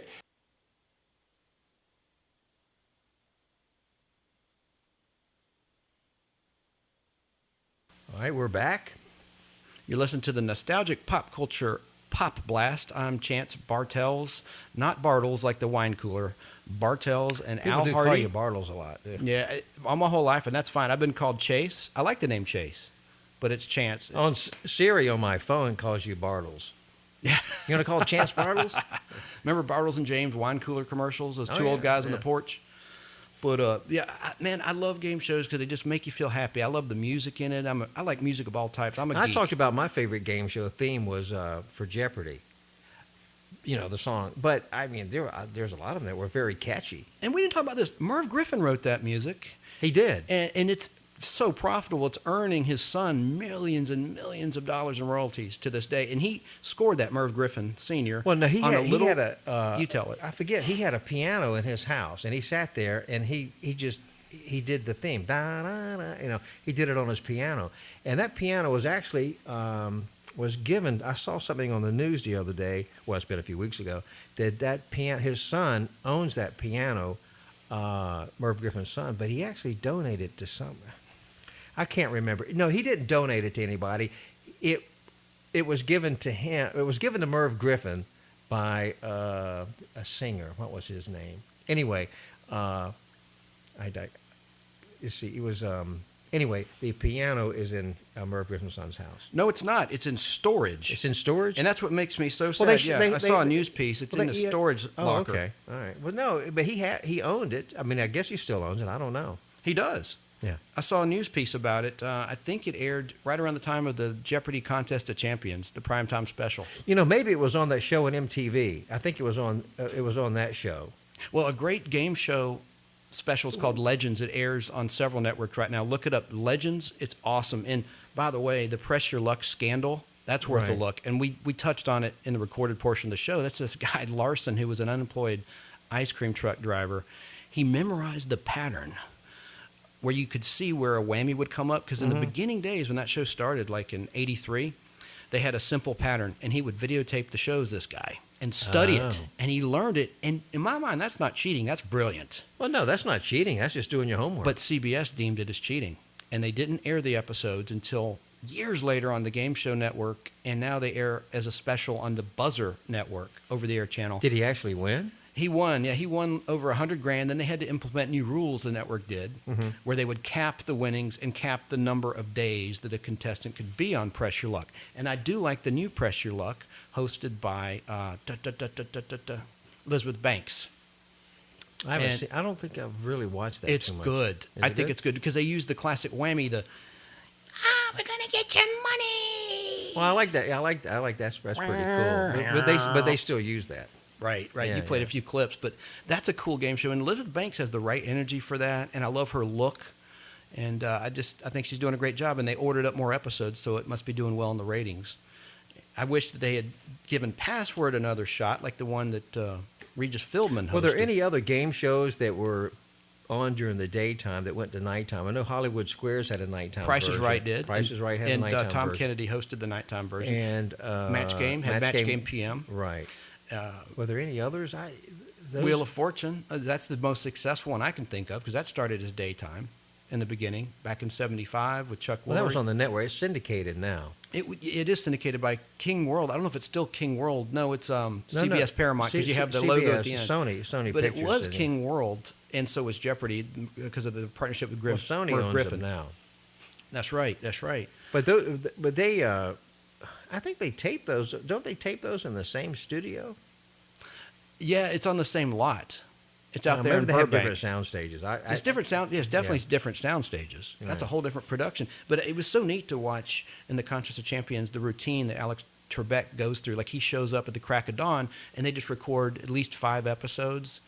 And I think that's just so cool when you see the writers in the writers' room going through the questions with Alex. He's that invested in the show that he's wanting to know what questions will be asked. Well, what's amazing about Jeopardy is the categories they come up with. I mean, how do they have a group of... It's just a writer's room. And it's like they the come brain up with trust. the categories, and it's just amazing what they can, some of the categories they come up with. Now, a lot of times they have video questions. They have different people post a video question. But it's amazing how they can come up with the different categories and how they identify the categories. It's just amazing to me. Back in the day, there was a show we talked about, Tic-Tac-Doe, and it was like a dumbed-down version of Jeopardy. The questions were so basic and simple, and they had the dragon that would take the money. If you saw the dragon in the bonus round. What's round. funny about Jeopardy is they have a lot of young millennials on there, and they ask basic questions about stuff that we all know, but they don't know because... And the reverse, too. They're not of that generation. But they answer questions I don't know the answer to, because of the that's generation. true. Now, That's in true. our show, right here, the Nostalgic Pop Culture Podblast, we are live at the Ted Jenkins Oxygen Financial Studios here in Duluth, 678-996-1776. The cool thing about our show is we're going to bring a couple Gen Xers into the fray as regular guest hosts and semi-regulars. And they're really entertaining. So if you think I suck, I do. Look, I hate my voice. I sound like Ron Howard on Happy Days. And that's an insult. You talk a lot. And that's an insult to Ron Howard, by the way. But you have an excellent voice. So does a couple of the other guys, as well as Tom, who comes in next week. But next week's show, I'm really excited about. It's about the Honeymooners. And we'll get to collectibles now, and the things Honeymooners down the is road. Probably, it's a great show. I have I used to have some on film a long time ago, but I have the DVD box set. And those 39 episodes were the best. That's called the Classic 39. Classic 39. The Kinescopes are okay, but the Classic 39 I could watch over and over again.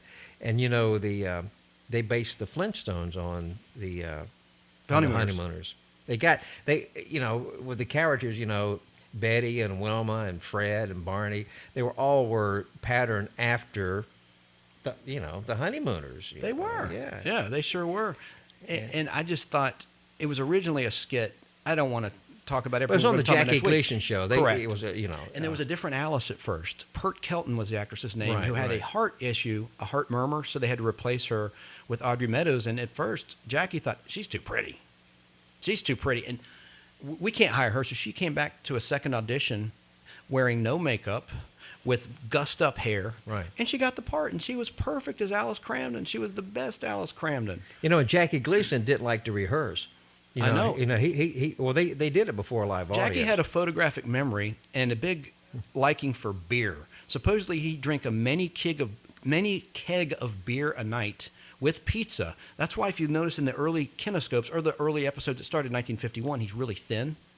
And then he starts getting bigger and bigger as it goes on, as the show becomes successful. Oh, he was great. And I mean, he broke a leg on the show live. Did you know that? Yeah. Doing a flip. I do. But he patterned one of his characters after drinking a lot. Rum Dum. Remember Rum Dum? I sure do. And name some of the other characers that he portrayed. On Reginald Van Gleason the third. Rudy the Repairman. Rudy the Repairman. The TV repairman. He was obnoxious. And with the Lost Soul. Oh yeah, the Lost. It's sad, but it's no funny. dialogue. It's just music. It's just music and sad him. music and him just being Anyway, a sad we'll sack. talk about that next week. But Honeymooners is one of my all-time and favorites. tons of funny clips. Oh, Tons yeah. of. I mean, this show does get better. Trust us. Bang Zoom. Yeah. You're gonna go to the moon, Alice. Bang Zoom. And then there's a funny Eddie Murphy bit I can't describe because it's kind of obscene about Ed and Ralph. Look it up. Eddie Murphy. He does a Honeymooners bit. Have you ever heard that bit? No, I haven't heard that. All right. Well, it's hilarious. But no, I like the Blabbermouth bit, and we should cut a promo this week and feature that. I liked it when he. You are a blabbermouth! A blabbermouth! When Alice's mother would come, you know, there was a scene. There was one episode where he has a clock, a little alarm clock, and he sits at the table, and he puts a little timer on it, and she sits there and she's blabbing her mouth about how bad Ralph is, and how great this guy is. Alice should have married. How great he's doing. You know, and she married a bus driver. But anyway, and then the alarm goes off, and he just. I won't give it away. It's kind of a visual thing because his facial expression makes the bit. Because he's just about to explode, just waiting for that alarm clock to go off. Yeah. And then he lays into that mother-in-law, but good. He does. You know, it's a great show. We'll talk about it next week. And it's we're going to be wrapping up here in just a few minutes. But anyway, it's I thank everybody for listening. And thanks for our callers. And if you still want to call 678-996-1776, think of the Olympics of 96 for the first three digits.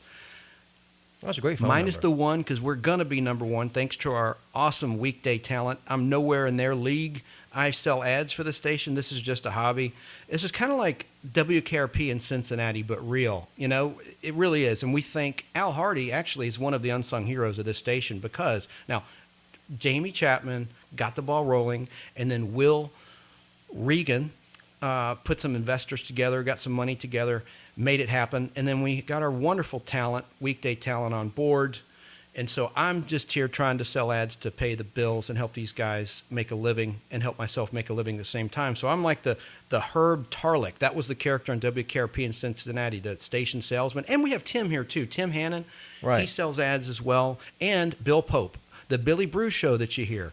He's kind of doing the same thing we are. I really like his show. I do too, Billy Brew. He has interesting people. Plus, he's a nice guy. He really is. And he was doing a radio show on another station, then came over here. And he's on every Saturday right before we are. And it's a great show. It's really entertaining, and he has really nice guests. And good music. Good music is good. Good music. Yeah. Hey, I was going to say about WKRP, Herb. You know who played Herb? You probably don't. His name is Frank Bonner. It's funny. Let me say something. I didn't like WK. I mean, I've been in radio since I was 18 years old, but I didn't like WK. You didn't like Johnny Fever? He's based on Atlanta. I guess I'm one of the only people in the world that didn't like that show. But did you know it was based on Atlanta? At least I know Johnny Fever. WQXI. I know what it was based on. Please speak on that because I don't really understand all that. Well, it was patterned after WQXI here in Atlanta. They were a big top 40 station back in the day. And it was patterned after, I forget the manager's name, but he even looked like the character that was the manager of the station. Who played him? Gordon Jump was the actor's name. Right. But he even looked like the real manager of. He was kind of like big, like a butterball type bald head. Really nice guy. Yeah. What was it? It'll come to me after I hang up. That's okay. It's okay. But anyway, that's what it was based on. But I just didn't care for the show. I just didn't. I don't know. One thing that the console, the board they had there was so fake You know, and if you go back, I wouldn't know that. I'm not a technical person. If you person. go back and watch the old shows now, they don't have the real music in it. They got generic music. No, that's on the home video. You're correct. You're right. But on over the air, on antenna TV, they have the music in there. Oh, they do? They do. But you're right. And that irritates me so much how DVDs will be released and they replace the music. Like a show I like that you tease me about, The Fall Guy, have every episode on 16mm film. I mentioned that ad nauseum. 110 reels, reel to reel. But they have the original pop songs. And in most cases, it was a cover of a song. It wasn't even the real version. But they released season 1. Fox was cheap. This is when 20th Century Fox owned it. They got a garage band to redo the music. Hey, the phone's lighting up. Let's try one more call here before we go. Hello? Nostalgic Pop Culture Pop Blast. Yes, the guy's name was Art. Let's see. We were talking about on the WKRP. On the manager of QXI. Yeah, it was Jerry Bloom. Jerry Bloom, you're absolutely right. Hey, who are you? Hey, how are you listening to us? Are you listening over the web or on AM or on FM? the web. Okay. Oh wow, is this Bill? Yes, it is. Bill Z. He's a friend of mine. He used to be a disc jockey. He worked actually at 106.7 in the day, right? Yeah, back in the country days. Back in the country days, yeah. Yeah, but Jerry Bloom. That's right. You're absolutely right. Yeah, Jerry Bloom. I think and then Johnny Fever was patterned after. It wasn't Gary McKee. It was what was his name? Jerry Bloom. Oh, we got a little bit of a delay. You got your radio. You need to turn your radio down. It's okay. Okay, I'm sorry about that. It was what was his? He worked at Peach in 96 Rock. Man, I'm drawing a blank, Al. When did he work at 96 Rock? He also worked at GST. Skinny Bobby Harper. Oh, Bobby Harper. You know, I met him. That was what he worked at 96 Rock, and they used to be in the Atlanta Townhouse downtown. Yeah. You know, Yep. and the Atlanta Townhouse were 96 Rocks. But I actually met him a few times, and I used to go to a place when I worked at Turner. There was this cool little restaurant. It was built. It was in a house. It was called Bobby and June's Country Kitchen, and Bobby Harper was in there a lot. And I met Bobby also when he worked at GST. They had a remote over at Lake Lanier Islands back in '76. That's right. I just love talking about this old stuff, and So do I. Bill and I are old radio people, and it's just that emphasis on old. Yeah, but I think getting back to Jerry Bloom, I think he passed away, didn't he? Yes, he did. Not too long ago. Right, not too long ago. And I used to listen. I mean, when I lived in North Carolina, where I grew up, and we used to get jingles and stuff from WQXI station. Cool. Just now a lot of Jerry's personal effects have been donated to the GRHOF Museum. Oh, the Georgia Radio Hall of Fame, or what is it? Yes. Oh, okay, yeah. Well, it's just that back in the day, that was a really hot radio station. Oh, it sure was. And I used to listen to it all the time. And when I first moved, I've been in Atlanta. I moved here in 1976. I've lived here longer than I've lived anywhere, and I'm from North Carolina. We moved here in '71. Right, you've been a little bit longer, but I remember there was a nighttime disc jockey on WQXI, Coyote McLeod. I used to listen to him every night. Oh yeah, and he passed away later too. on to California. Right, he passed away a few years ago. Also, he left here and went to. I think he was in Tennessee for a while, Nashville. I think he. It may have been country radio. WMC. Right. Was that a country station or? Yes. It was? Okay, because he left Top 40. But yeah, Quixie was a great radio station. It's Korean. Star 90. Oh, okay. It's Korean format now. But anyway, it was a great radio station back in the day. Great memories, Bill. Great memories. Al, didn't Star 94 take over that frequency, or no? Which one was Star 94? No. We're talking about AM. FM We're talking about changed AM. to Star 94 in 1989. Very good. Thank you. I apologize. It was 94Q. Yeah, it was 94Q. On FM, and then their AM side, well, it was WQXI, FM and AM for a long time, and then Quixie became an oldies station for a long time. Right, I remember that. It was an oldies station there, and then, but yeah, they were separate. So I liked Tom Sullivan on Star 94. This is back in 93 and 92. On Saturday night, he would play disco songs. Yeah, It'd be Saturday Night Fever. I loved that. I have some on tape. I would record. I have tapes of radio going back to the 80s and 70s. Right. But I've been here since 72. I was born in White Plains, New York, only there a week. And then as soon as Mom could get out of the hospital, moved to Dallas, Texas, and I've been here since I was almost a native of Atlanta, but big whoop. But well, listen, Bill, great to talk to you. We'll have to go here shortly, and we need to get together and have lunch one day. I haven't seen you in a while. Yeah, sounds good. All right, Bill. Thanks for calling, buddy. All right, talk to you later. Bye-bye. Goodbye. Hey, Al, before we sign off, will you pull up our theme so we can play out our regular theme as we sign off so it sounds like a really professional studio production? I'm just kidding. No, don't have it. You don't have it?